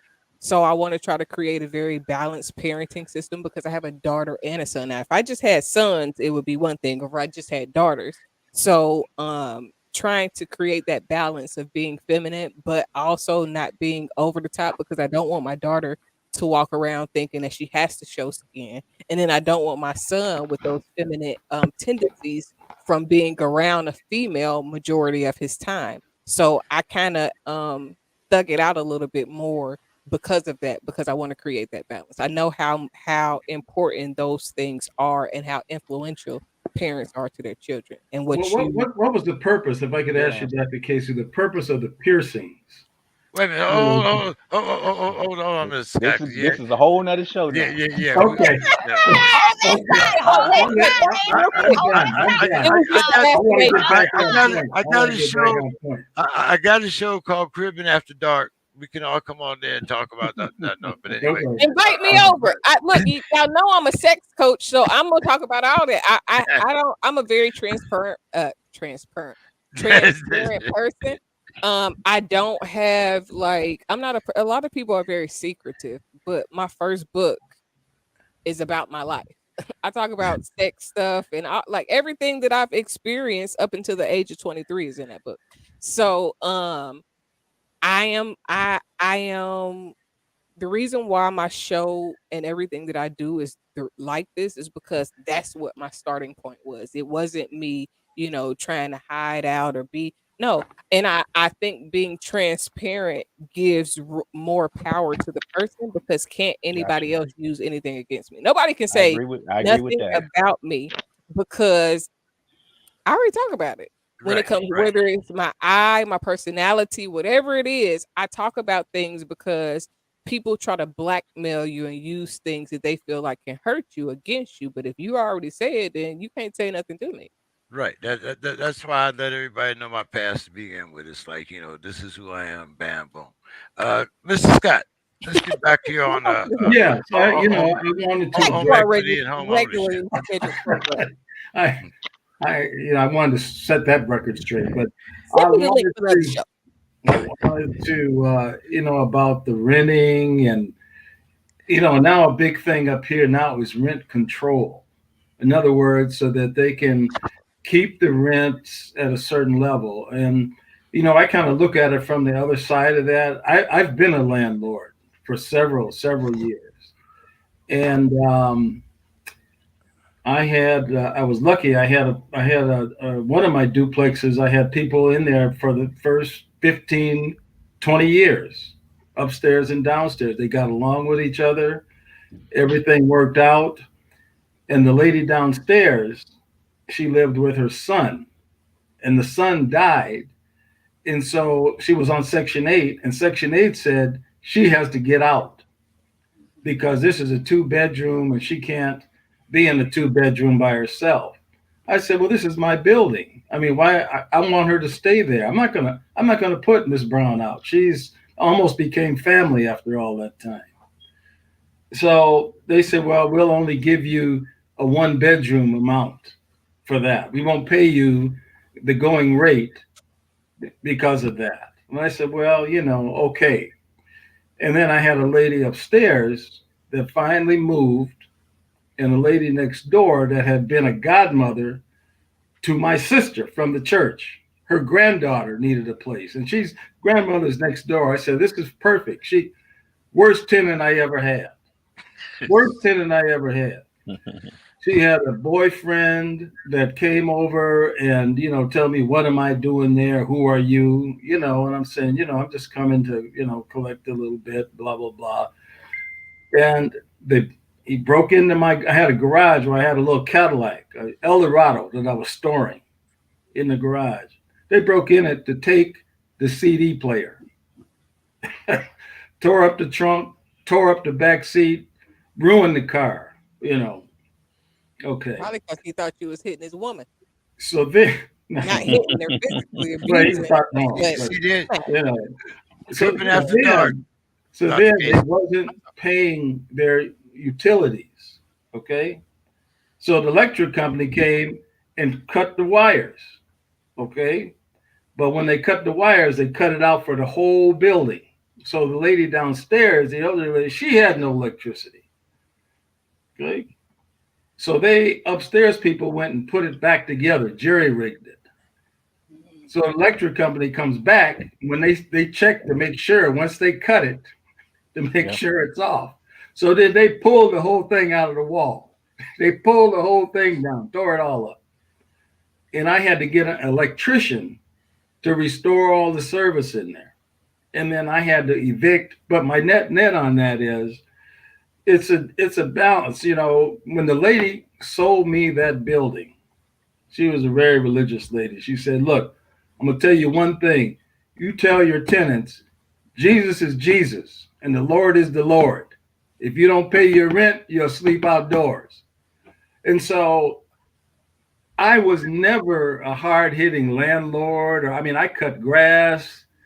I was over there cutting grass, and these guys upstairs, this girl, they throwing chicken wings on my head, beer cans, laughing as I'm out there cutting the grass. So it's a double edged double edged sword. I mean, you ain't got no daughters, do you, Mr. Scott? Because whoever that was need their ass whooped. no, I don't have no daughters. I have two sons. They have daughters though. Each one of them has a daughter. But as far as rent control and ah, we've been redlined.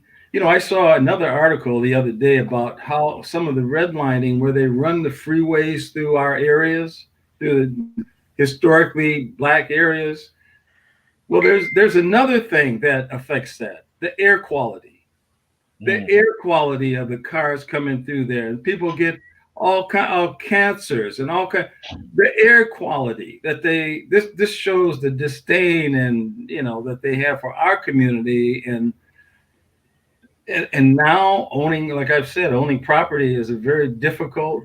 I think in most cities. I mean, these prices are just beyond. I can't believe it. I mean, I can't believe that you have to pay $500,000 for a house now. Doing I, a regular house. I got a beach house that was moved from Pacific Beach to where it is now that I can sell you for probably three-quarters of a million very easily here in San Diego. And I believe it's 780 square feet. How many bedrooms? Don't make no difference how many bedrooms. It's 700, 780 square 700 feet. square feet. It's as many What's bed. that? It's two bedrooms with no kitchen, no bed. I mean, but I mean, real, It's two but rooms. I Okay. mean, yeah, you know. So I The, mean, yeah. when you talk about owning property in Minnesota, come out here in San Diego. Talk to him, Mr. Williams. But but Yeah. Miss I Sims, want a house out in San Diego. I love San Diego. but Miss Sims, this also brings me back to a project that you talked about working on for over a decade, light rail. How many of these have displaced black families and you know helped uh, Well, so-called with the redlining in your particular districts? light rail system that I've been connected with and working on is called the Blue Line Yeah. Extension, and one of the neighborhoods that line goes through 5 different cities, and in Minneapolis, the neighborhood that's closest to the light rail as it comes in is already experiencing displacement. In fact, the neighbor it's the Harrison Glenwood neighborhood. Uh, with this new change in direction, the community was the one that's pushed the Met Council in Hennepin County, the power players, into forming an actual committee to study and give recommendations about displacement, because these plans have been in the years in the works for years and years, and so the landlords, the money grabbers, have been out there buying up properties, taking back properties. Now, all of a sudden, last in 2020 or 2021, the power plays decided that they couldn't negotiate anymore with the freight trains that run through there, and so they said, okay, we're going to start all over. I mean, go back to years ago when I started. While at the same time, this particular neighborhood is the prospective money grabbers. They're grabbing up property in that area all over the place. And with the delay for years now with this line, that plays into their hands. They have more time and space and energy and money to keep grabbing up this the properties and things along those lines. And within our neighborhood is probably where we live at. It's probably the hottest property in the state of Minnesota, because that area and our area have two light rail systems that comes to it, that's running in it, and they're like blocks apart. So people are gravitating, wanting to come back into the city. The people that left the city years ago because they didn't want to live near us, now through the years of there are a lot of new amenities and things like that. They want to come back, and they are coming back in various manners because uh, the Wall Street is in it now. Years ago, and I talk from my experience. Years ago, Wall Street was in the mortgage and home ownership business, because they had their money was buying up properties or whatever. But all of a sudden, they switched from home ownership to rental property, Yep. They're because buying you up can get all the more money. houses. You Yep. can get more money out of renters, and you can keep increasing the rent and kick people out at the same That's, time. And so yeah. their Wall Street's mind went to where the money was, and they kind of left, you know, took their attention from home ownership to where they can make the most money. And I was in regards to this rent control thing, I was all for it. And I, in my social media stuff, I think I mentioned it before, going back and thinking about the bottom line, you've got three players. You got the renter, you've got the city council, and you've got landlords. Now you think about that dynamics. The rental person, the person that's doing the renter, he's playing the cash cow for the city council and the landlord. City council and stuff gets money from me, from the renter, from taxes and things like that. Even though they pay taxes themselves, they're getting money from the renter out of taxes and stuff. The city council has given an undue amount of power to the landlord because the landlord can now increase the money when he wants to and evict people out of there. While at the same time, the dynamics, they're getting money out of the rental so that their kids can go to college, so they can have nice things. While the renters, I mean, some of them are becoming homeless Well, because of the they're increase in gouging. rent, and They're because of the gouging. increased rent. Uh, They're gouging just like they're doing with the gas. I was just Yeah. about to say The that. same thing. There's the They gouging just came like they're away that doing with the war that gas. Yeah, made that gas go yeah. up that fast. And uh, the Yeah. rent Well, they control and already have stabilization. reserves. The renters aren't saying that they want free rent. They're trying to say, "Give me a break, get your foot off my neck, so Yeah. I can Yeah. plan to live." Uh, and Yeah. we can agree to a certain amount of rent yearly, whatever. But don't. I mean, I don't want to become homeless. I don't want to continue to be your bank and your cash cow to pay for you and your family to have nice things. Well, my family and I are out on the street. So if you go uh, back to the bottom line and think about the dynamics of it, you can't get away from that. brother, brother Williams, it might be very harsh reality for Miss Sims to know that Harlem has become white. Brooklyn and Bed They ain't Stuy. they ain't took Harlem yet, but yeah, I get you. Well, hey, We got to hold on to Harlem now. We can't even. That's we, where I we, draw the line. That's we're, where I draw the line. we're holding on to the name.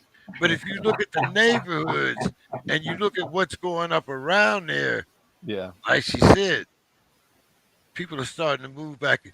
We have what is it?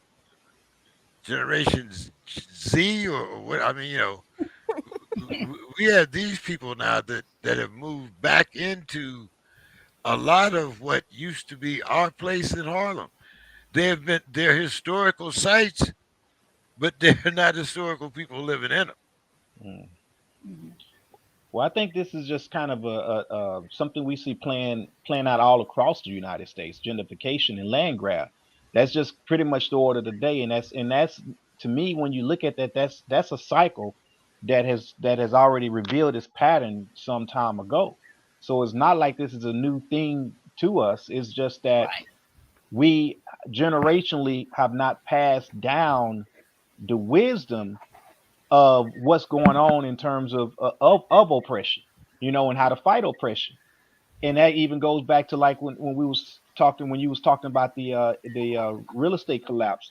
I remember because at that point in time I was dealing with real estate investors, and the order of the day, and it's coming back around to full circle, was the adjustable rate mortgage, and that's how they was getting a lot of people. And I've Mhm. recently got on some dang list where I keep getting a whole lot of people, mortgage companies, calling, talking about how they can get you a good deal on the interest rate, and that is exactly what they're offering you, an arm. And the whole idea here is a lot of people just are not aware of how dangerous that is, and they fall for that trap because they hear the low interest rate. Next thing you know, 2 years from now, that yeah. interest rate jump up into the double digits, and they can't even afford the home they got anymore. Mhm. Same Well, way with Tom modifications Selleck too. and reverse mortgage. Reverse mortgage. Oh yeah, If that you should don't be think that's a crazy. scam, if Yeah. you give us your house, I mean, I've had people in my neighborhood that have been evicted behind this reverse mortgage thing because he Right. gets on there and says, "Oh, I would never. Oh, I would never. Oh, if I thought it was against bad, I would never get on." That's one of the worst things. You're giving your house away basically, and they're letting you live Right. there, and your heirs do not get the house. Then That's right. your family or kids will not get the house. Then they will take that and they will put everybody out of there. They'll clean. They'll put a van up there, take all your possessions out of there, and have a sale sign up on it. Yeah. But That's you know, they with they You they you target you the live elderly you with live that. in a nice place because most places I know they put your shit on the street. On the I don't curb. know no place that they call a van for you, but maybe a lot of people should move to Minnesota because they definitely don't call no vans out here in California. If it's, Well, you know, it could be rain, I don't know about snow because that's probably further up north. But Mr. Williams, what you know about a van coming to help you when you get evicted? I ain't never heard of those. Mm. No, Nah, I just know about the No, cleanup no, van no, after no. the real estate investor They're done coming to bought the take your property. stuff. They're coming to take everything you got. It's theirs. Okay, it's not oh yours. yeah, if Yeah, if it's like their estate, I understand what you mean. But they do the same thing with those modifications and those loan pauses that they're doing for the pandemic. They're yeah, telling people that we're just going to put you on a pause and it's going to be like normal when you Yeah, start back up. And they yeah. really are modifying your loan, and they're They're not even piling telling on. you that they're modifying your loan in order for you to be able to have that little time off or that forgiveness. And hmm, it's really a smack in the face because in most times, they don't even really refinance you at a better rate or give you nope. anything that's beneficial for you. They just put you in something that's good for their numbers. Hmm. I know One because thing, I paused my loan, and then I was like, when it was time to get it back, it was like that was stupid. I shouldn't have did that. I mean, good thing that everything worked out in my favor, but it wasn't what I thought that I was signing up for. Um Good thing for me is that it again it worked in my favor, and I was eventually able to refinance for lower rate, which is like 2.8 something. But yeah, they getting a lot of people. Yeah, yeah, well, here in Minnesota, where I live at, redlining is still alive and well, and I just discovered this aspect of it last last year when one of one of the cities right next to us, and with a lawyer that discovered, even though the legislature has outlawed redlining, it's still on the books. So when realtors and new people come in, there's a message there. Even though it's illegal to do on the books, it hasn't been taken off the books because somebody in one of the lawyers in that lives in Golden Valley, she discovered it. Maybe she was buying a property or whatever. So it's still red line. When she looked at paper, it's still in the area of redlining. So when realtors go in, they know it's against the law to redline. But if your property still is attached somehow to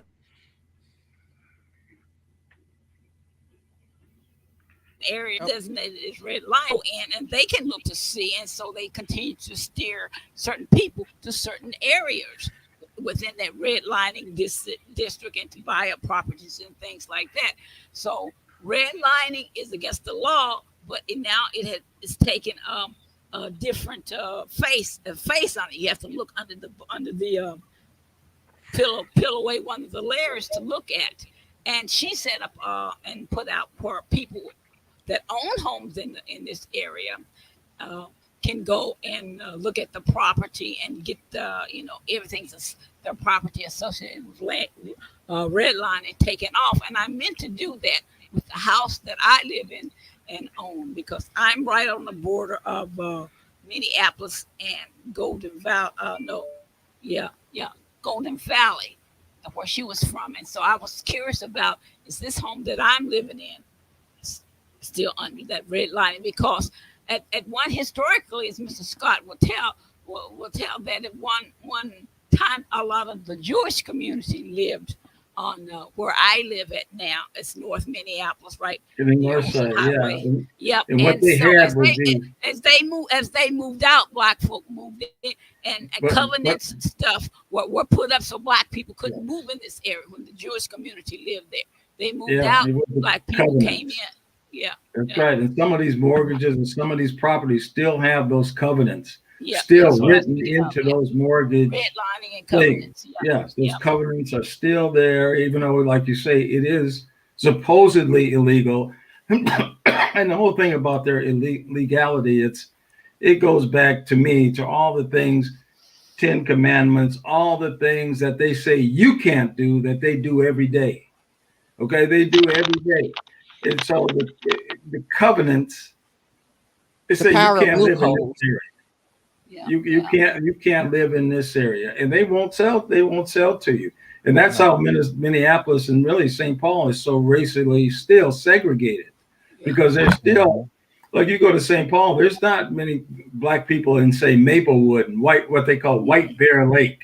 yeah, Okay, they have another area in Minneapolis called Coon Rapids. Okay, and I tell people about Coons. this. I say I got a gig at a VFW in Coon Rapids, and they say, "What? What you going out there for? Coon Rapids?" But that just shows how everything was so parceled, and so you were really just maneuvered to be in certain areas, and usually it was the most undesirable areas, or areas they knew that freeways or different things were coming through there, so you could be easily displaced. And where you went, they didn't care. They didn't yeah, care where yeah, you went. yeah. And nowadays, the light rail systems are being built to attract the younger generations because they don't want to own cars Yeah, and things. They want to walk and bike and et cetera, et cetera. So they're looking forward to moving closer to the light rail system and train so they can have public transportation. Like my son, he's in his 40s. He has no desire to own a car. To always live near.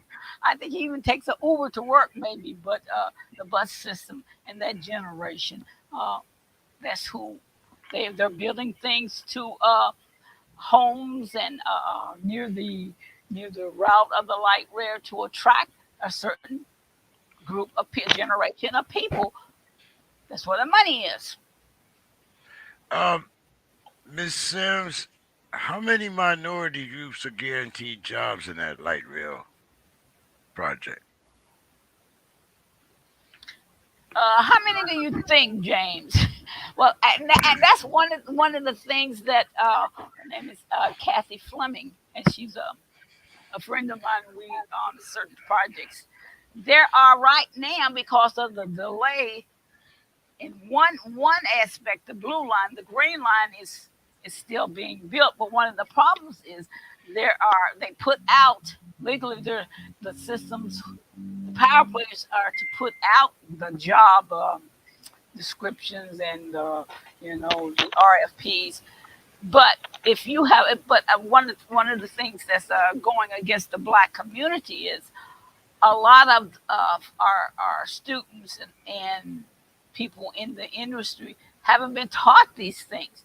They've taken years ago. They've taken the trades out of the schools, high schools, and junior high schools, and so the the job and the opportunity to connect and get into these jobs, they're there, but people who are qualified to go into them are are not there, or they don't have the skills and ability to take on this job. And one of the things that I believe Kathy is doing is and I'm looking for programs to help to facilitate people who want to work in these jobs to bring them up to the skills and parts that they need to be able to take these jobs. And so that's an ongoing thing, and it's really bothersome to me because here again we're living through I think the various aspects of where the politicians and the power players in the past have set up certain things, and now we're reaping the benefits or the negative benefits of the outcomes of that, of what they set in place long ago. And it's really screwing over not only black folk but anybody that has been out of the system and don't know how to apply for these jobs or don't do the math and so it's really bothersome to me. Brother Williams, Yes, sir. tell us about some of the conditions here in San Diego. I know a lot of people think about San Diego and, hey, the sun, the beaches, and, all that good stuff. But, there's a lot of things that go on here in San Diego. reverse racism, outright racism. We have seen the same upticks in crime. A lot of them have been blamed on our neighborhoods, but don't necessarily occur in our neighborhoods. Right, right. Well, to me, one of the biggest issues I see in regards to that is how you see the over policing of the trolley system, and it's like police just hang out at the trolley system waiting to arrest somebody, For and $1.25, mind you. yeah, What, yeah, what, and that So, just so done what got is out a of trolley? control. Is that like a light rail, a trolley system? Yeah, it's our version of light rail out here. Okay. If you're a senior, it's like $1.25 to ride. If regular people, I think it's a 250.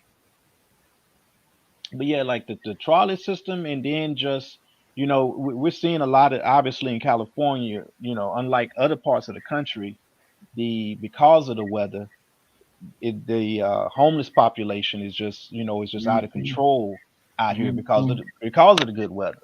And you see situations oftentimes where they just come through and they do their sweeps to where they remove all of the tents and do the cleanup, and they don't necessarily have somewhere for them to go. But in order Downtown to, is a good example. yeah, During the ba- 17th during Street, during the yeah, baseball season, they move them right, they move them away.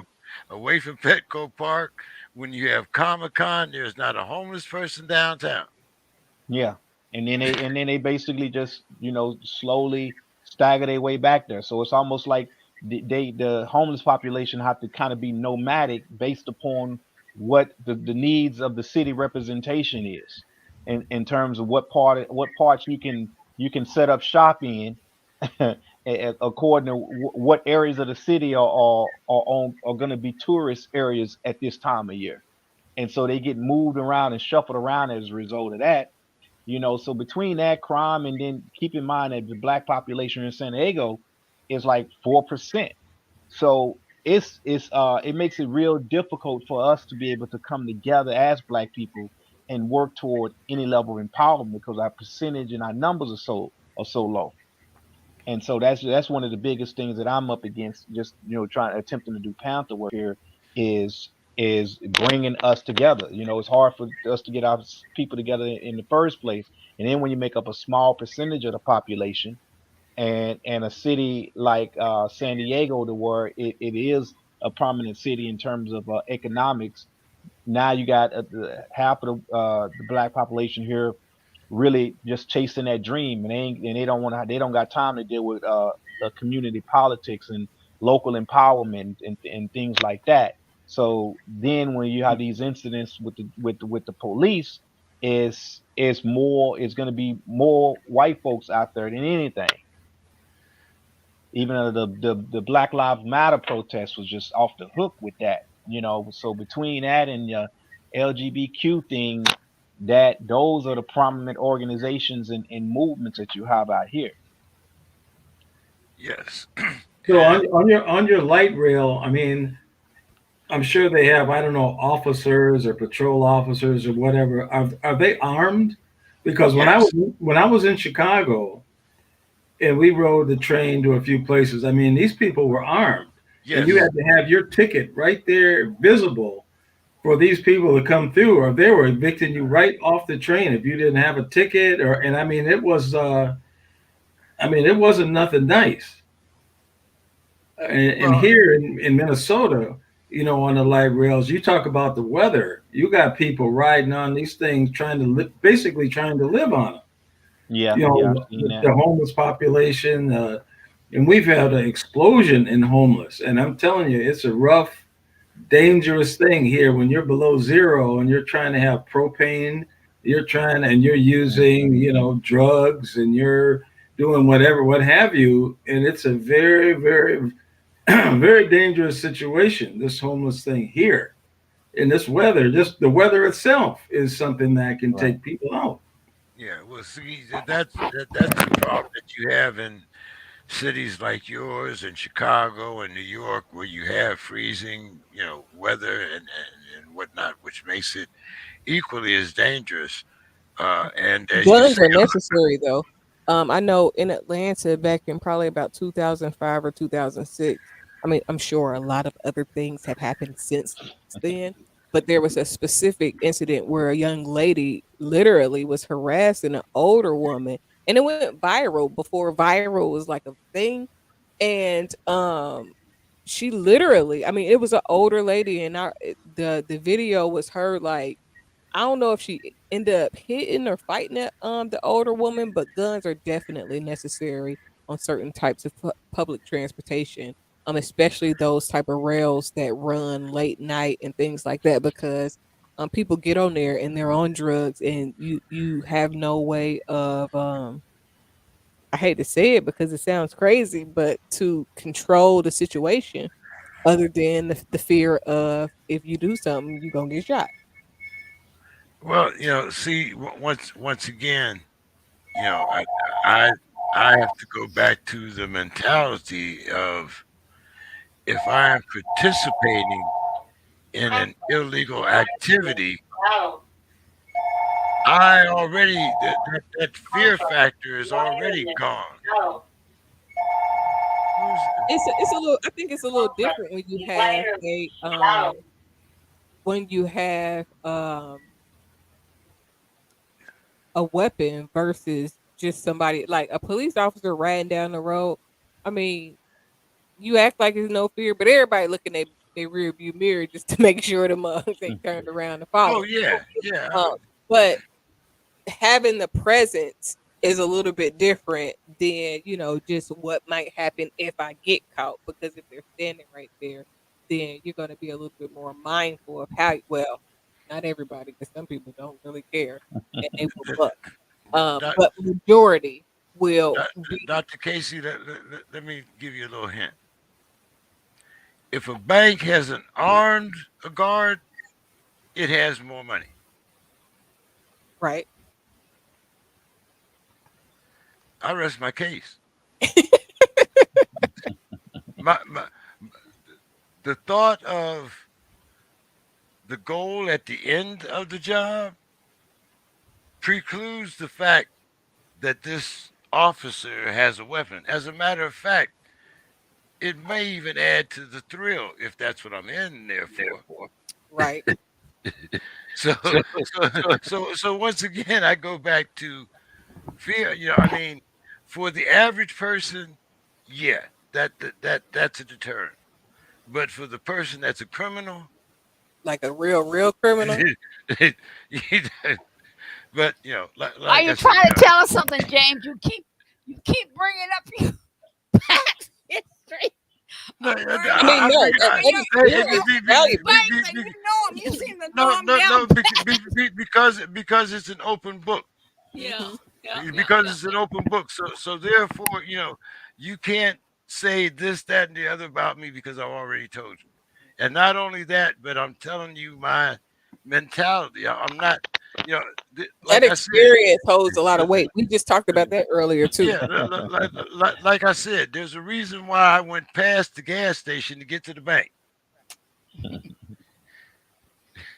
You know, but I digress. Go ahead, Mr. Scott, because you've worked within the system before, as far as children and education, and as far as the type of uh, stranglehold both the police union, the teachers union, and other unions uh, can kind of block what you had to do as a matter of child protection, because instead of protecting the child, a lot of times they were protecting the institution.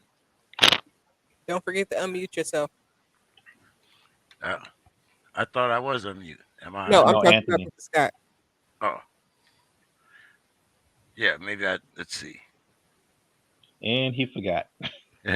Draw some money. I'm not going to take James with me because he might get the itch. And so, and so, but yeah, the child protection thing, I tell you, that was just it was a real eye opener for me because the first day I walked in there was a black lady in a wheelchair in this kind of chaotic area. And she looked at me and she said, "We got a black man that's a child protection worker." she was just incredulous. She just couldn't believe it. And in the whole idea of, my kids were smaller then, and they obviously always said my family means the world to me. And you had so many kids and so many people come in that a combination of the conditions, drug addiction, I mean, criminality, they couldn't get apartments. A lot of the people, it was just, they had unlawful detainers. So it was impossible to keep housing. So they were very transient, had to move here, leave this school, go to another school. And once the wintertime comes, trying to get a bus, it became just a real untenable, chaotic situation. And of all the things happening here in Minnesota, when I see the Chauvin case, the one with Regina Chu, I've appeared in front of all these people. I mean, I've been in chambers with all those people about cases on child protection cases or other matters around in the county for my years as supervisor there. And it's just hard for me to reconcile how people are just not treated as people. I mean, that's the part that really gets me. That I brought a lady in from Pittsburgh once to talk to our agency because they had me do a lot of leadership stuff. And she came in from Pittsburgh protection, and she said, "We don't call it child protection. We call it child welfare because this Yeah. is what we're doing. We're trying to help the children and the families survive in these communities. We're not." They didn't emphasize the idea of taking kids away and putting them in foster care and putting them in uh, adoptive homes and disrupting the family. And so that was an ongoing battle here, to me, in Minneapolis. And I still say the two cities. And I know, James, you've really kind of observed from being in San Diego that St. Paul and Minneapolis, I always have grown up and think that St. Paul has always been a better run city. Not perfect by any means, but I've always thought it was a better run city. And they had a chief there for many years that when I went to college, he was my dorm guy at the dorm, Corky Finney, William Corky Finney. He's a longtime chief of the St. Paul Police Department. And he told me one day, he said, "You know what? If I wasn't ready to retire, I'd come over to Minneapolis and clean that up." Mm. And so it's the social services, they have money, the schools have money, but they're failing us. They're failing us. I mean, here in Minneapolis, the high schools, when I played football in high school, we had 12 schools in Minneapolis. They have six now. And some of them don't even have sports in Minneapolis. I mean, it's really just right now the schools on strike. My one of my sons is a teacher, and he's so tired of the school politics. I said, "Son, man, you're out of a job. You're on strike." And he sends me a text, something of, you remember the old Martin show where they had a guy on there, Tommy didn't have a job. And so my son was like, "I don't have no job." And he wasn't upset about it. He just like, in St. Paul, they had a strike too, but they settled it. And they made probably $15,000 or $20,000 more than the starting teachers in Minneapolis. And Minneapolis was at one time the largest school district in Minnesota. And with people leaving, and it's just with all the police rancor. And here's something, James, that you'll like. I just saw today your mayor here, your mayor Fry, said that he's doing something about the no-knock warrants. The same thing he Now, said when he, the same thing that's he the said same thing he said when he when he ran got for elected. election. Yeah, the That's same thing he said then. that's the Uh, same. But yeah, but it's. I'm going to close on this. Um, in this country, in the last decade or less. We've had a war on poverty, we've had a war on crime, and we've had the pandemic. But it seems like the war on Ukraine has made us forget all of these other wars. We have a war in Europe. Damn the war that we have here in the hood. Damn the fact that, maybe in some neighborhoods there's not a grocery store available. Brother Williams, talk to me about this smoke screen. Well, it is a smokescreen, but at the same time, remember, in essence, everything we're talking about centers around finances. There's big money in wars. There's money to be made, money to be spent. There's money to be justified in terms of the spending in wars, and and you're talking about Europe from that standpoint. So A United billion States dollars. A has to billion 14 dollars billion, just like that. 14 $1 billion. billion, Was it 14? Just like 14. that.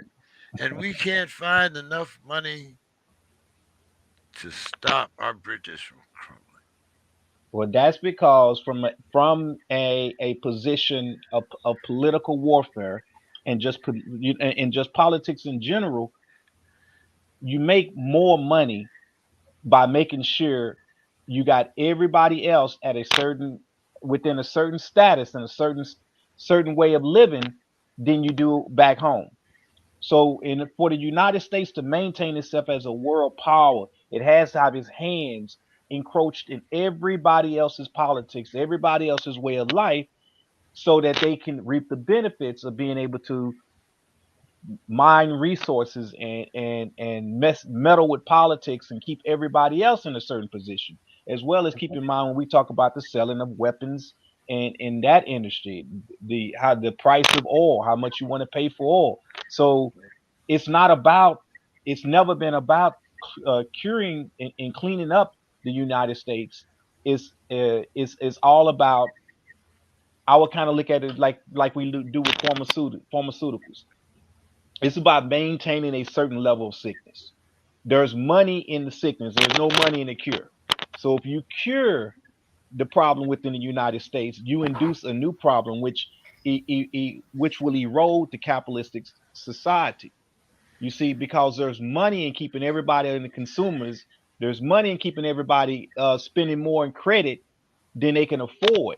It's money in keeping everybody as a renter.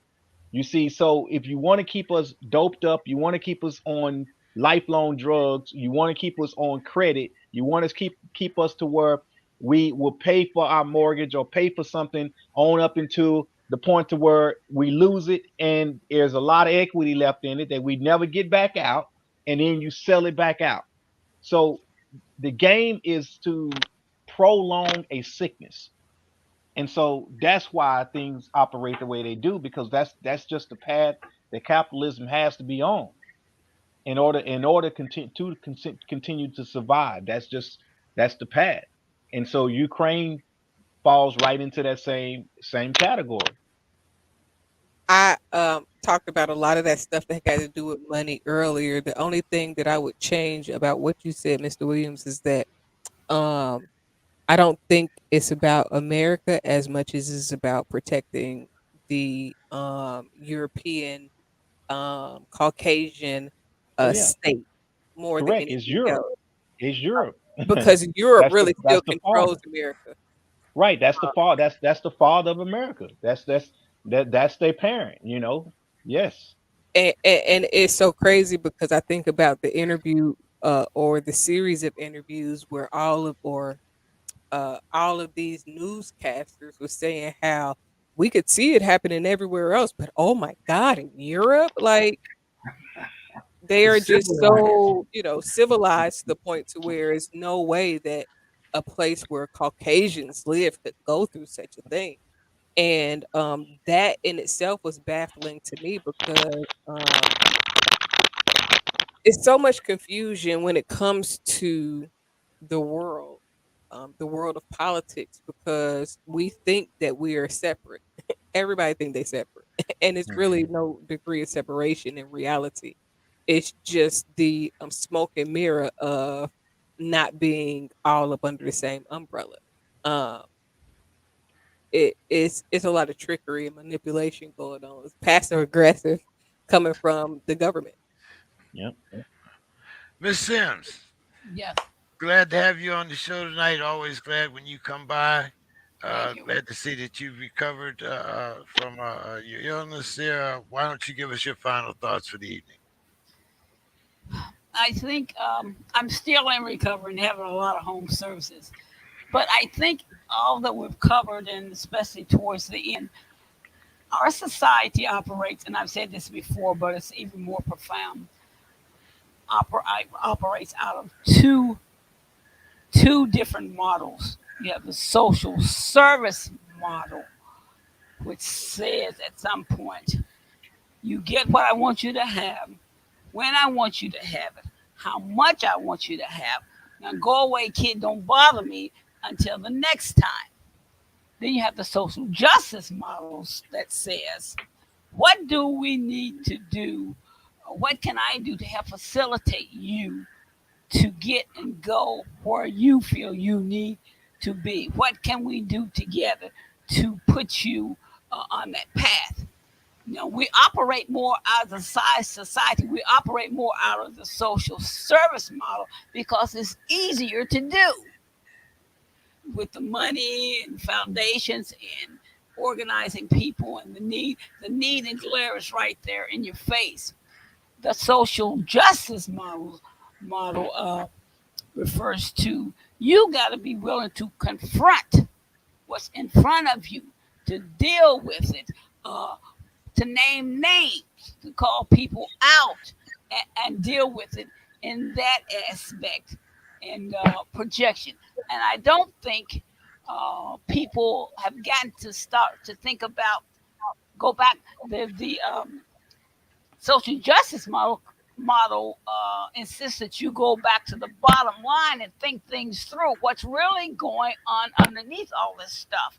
And I think a lot of the other populations and communities, whether it's white, black, or green, or whatever, they don't realize that they are being hurt also because so much has been said and mistreating on the people of color. We're always out front, so you can see and deal, and you can tell who we are by our the hue of our skin. But if the white community stops to think about it, they have within their own communities they have a Trojan horses that that is keeping these things alive through the ages, where the smile on your face, and then when you get together, they get together as family and friends.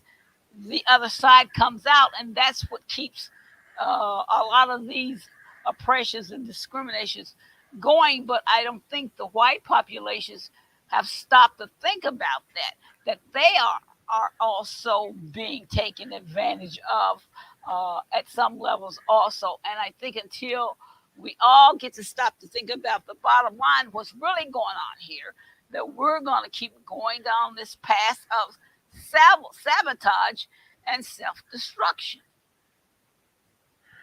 Miss Sims, you have just got us banned in the state of Florida, but that's okay. Uh, uh, Mr. Come Scott. to Minnesota, James, and experience what me and Mr. Scott are experiencing. Come on, pack your bags, get some Well, snowshoes.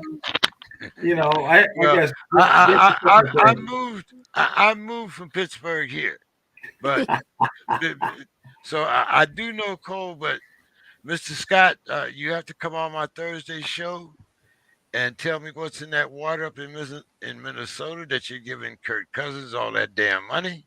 But that's a sports Yeah. show, so I mean, give that's for me. another show. But Yeah. for now, I Don't just worry. Don't worry. I sent you an invitation to Thursday's show.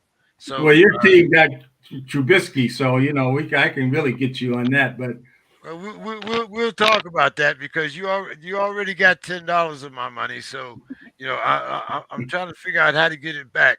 and I'm thinking that I might just be willing to bet that Trubisky wins more games than Kirk Cousins. But like you Oh say, boy, but boy, you just but trying to but give that it away. You just but trying to that give it away now. that's a Thursday show. So give us your final thoughts for this evening, Mr. Scott. Well, just two things. I guess I have to one.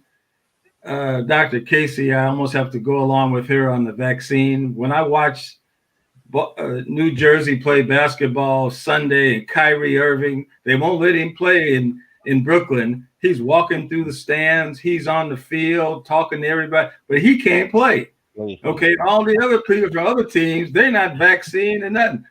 They can play.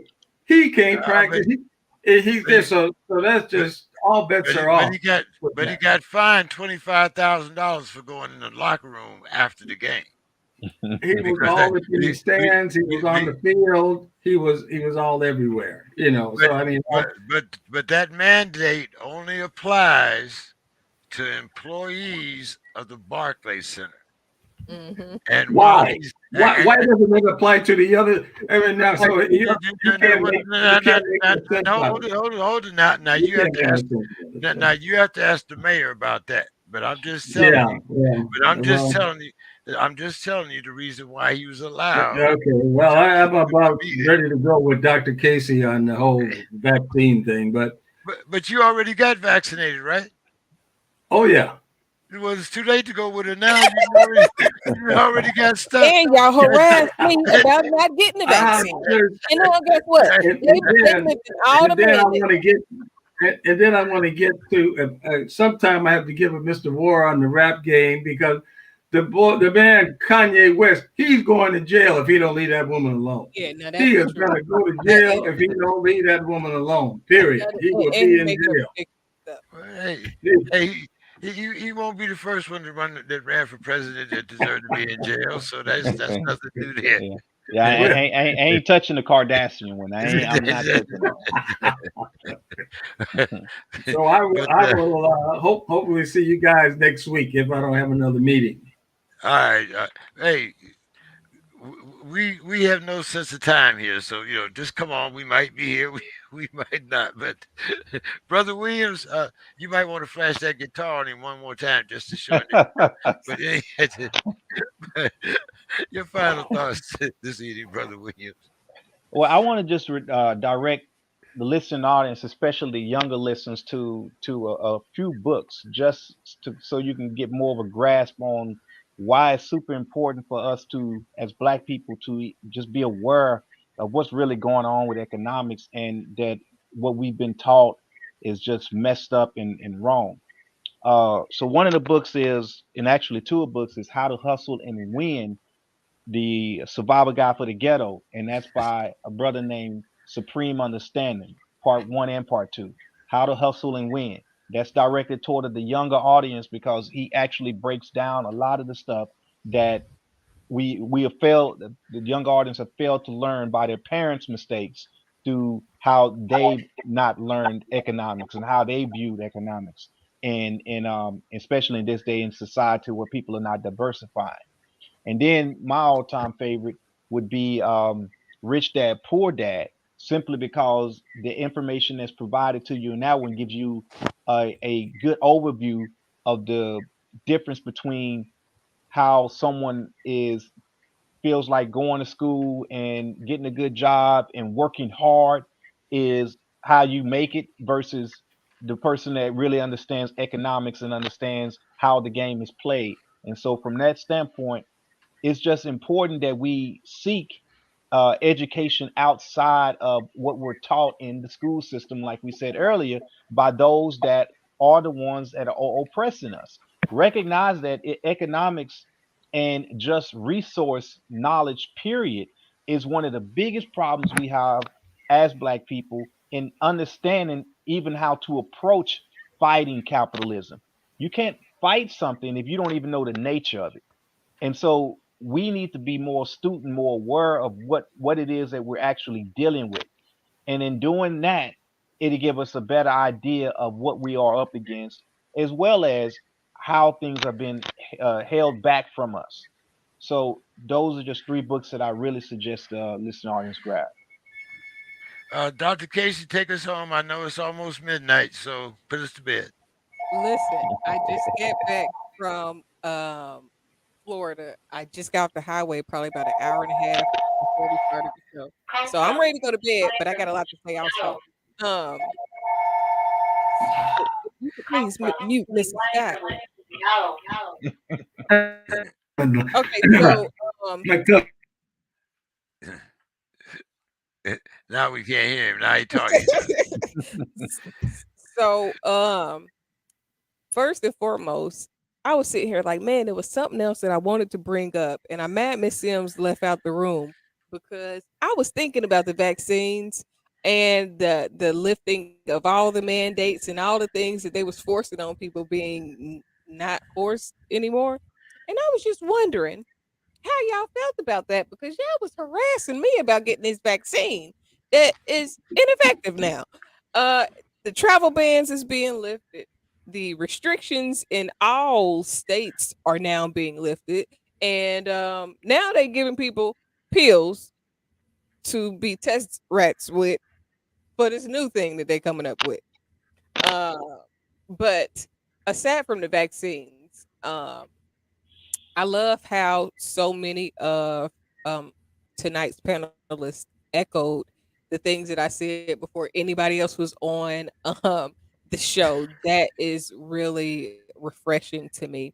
When it comes to accountability, that is one of the fewest viewed shows or episodes on Speaking Freedom TV right now.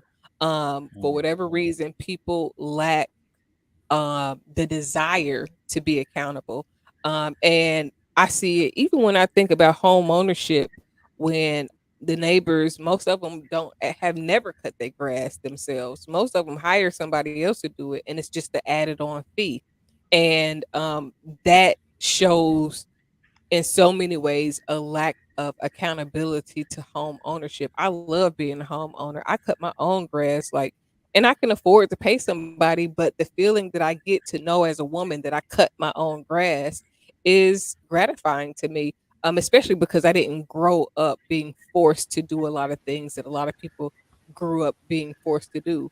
But ownership and accountability and responsibility are things that the Black community has to be made more aware of. And what I realized tonight is that my push for love um, in this world will be shaded, if not the attempt to blackball it will be done because it will if you really move in love, you won't need the financial system the way that it is in place and structure right now, because right now it's used as a tool to control the entire world. And if you remove some of that and put love in that place where people are doing more bartering and doing more things as an act of service to the community, it will eliminate some of the things that have been placed in place right now. Like a lot of these inflation tactics and things that we've seen over the last several hundred years come from removing that sense of community and the love for each other as people. And then even when Mr. Scott talked about the foster system and removing children from their home, it made me think about how they used to sell kids off as slaves and just send them wherever they wanted to send them to, and without consideration of the family and how that affects the child.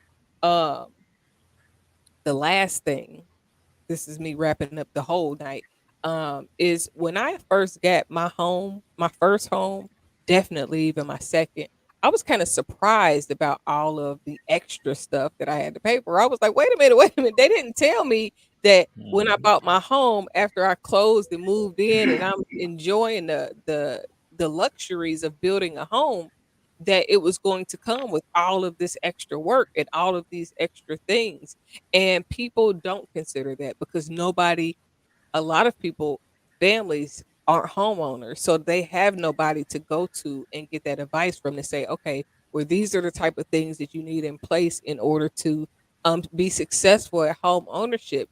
So people do go in blindsided. What I would suggest that you do is start reading books before you get into any process. Not any one particular book. I think that books should gravitate to you. Read things that you have an interest in, and then read those things will make you interested in other things, and your knowledge will begin to expand. So it's just important overall to gain knowledge and then figure out how to use the information that you know in your own actual life, because you can get a lot of knowledge like I was saying earlier, but if you don't do anything with the knowledge, then why do you even know it? I definitely would recommend tuning in to Speaking Freedom TV just because it's a lot of great information, a plethora of topics that can help bring you into alignment with your purpose, not with what I want for you, but what you should want for yourself. Not the American dream, not your parents' dream, not nobody else's dream, because those things won't leave you fulfilled. You'll still feel empty. You need to figure out what's best for you, your family, your community. But that's starts with digging on the inside of yourself and becoming the best version of yourself, because there's a gift inside of you that nobody else can do. Somebody else might try it. Somebody else may have a similar ideal, but there is only one you. So if you execute the things that you feel on the inside, you'll have a better life and you'll create a better community. And my goal overall is community, a community and a world based in love. Hopefully, one day in my lifetime, I'll see love be the most powerful force over fear. Well, you intend to have a really long life. Yeah. Jay, I'm going for 101 myself, so you might think about the Moses range, or Listen, but if they gave an alternative to kind of like live longer or preserve your life, I might take it. If I could be like active, like I don't want to be 100 and then I'm old and I can't move and I'm hurting and in pain and all of that. If I gotta live and be old and now I'm gonna be like that, then I'll live till I'm about 88 and I'll be good. But my great grandmother lived until she was like 94, so well, it's Well, promising. my well, father-in-law is going to be 100 next month, and he's the commander of the Black Johnny Baker post here in yeah, that, Minneapolis. yeah. And he's a veteran. He's going to be 100. We're planning a celebration. Last year at the Twins game, he rose the flag, and I Wow. had to hold the flag for him to raise the flag. So it's a longevity, and Hey, he's the man, 100. What can I Scott, say? Mr. Scott. he I still mean, gets up in the morning. He's able to put on his own pants. He's able to walk to wherever he needs to go, and No he driving. I took the keys away. no I no had to no no fight no him. no no. No driving. I, I Mr. stopped King, driving. Mr. King, Mr. I King. don't Before want to we leave drive it. I'm tonight, 40. keep your eye on your email because I'm gonna send a challenge to you and your Thursday night sports group. And Okay, anybody else that has the email that's on this panel, I'm going to send a challenge to you all, and okay. it But has a Well, Minnesota connection also. I I go just want to ahead. get in on the subject on the whatever show you got where we gonna talk about all the other stuff that you don't want to talk about here. Yeah, with Hey, That's right. hey, I keep wondering tattoos that and myself. look, Yeah. tattoos and look here. I I am retired. All you have to do is let me know what day and what time you're available. Just make sure it's after 7 o'clock my Me time. and you in the same boat when it comes to that. So hey, All right. Well, hey, have a good discussion tonight, everyone. Enjoyed the show and hope to talk to you all again next Thursday. Right. All right. Peace and love. Good night. Till Uh, the next time. all Bye take bye. care. All uh, take All right, care. y'all. uh, Dr. Casey, yes. I need a black dress, but we'll talk about that. Oh, I, James, Go, I go you actually to have the got web, oh, go to the website. Go to the you're website. there you're is gonna No, there get is no, himself no, something no, no, on banned. my no, on my no. He's There gonna is get himself there, banned from there, from YouTube. Let him keep on. James, Go to the There's a website. black dress, and there's two there's red none dresses. there. No. That's- that's- but any, but anyway, you know. I So got to go. Got to go. have a great night, everybody. We'll talk later. See you later, Dr. Casey.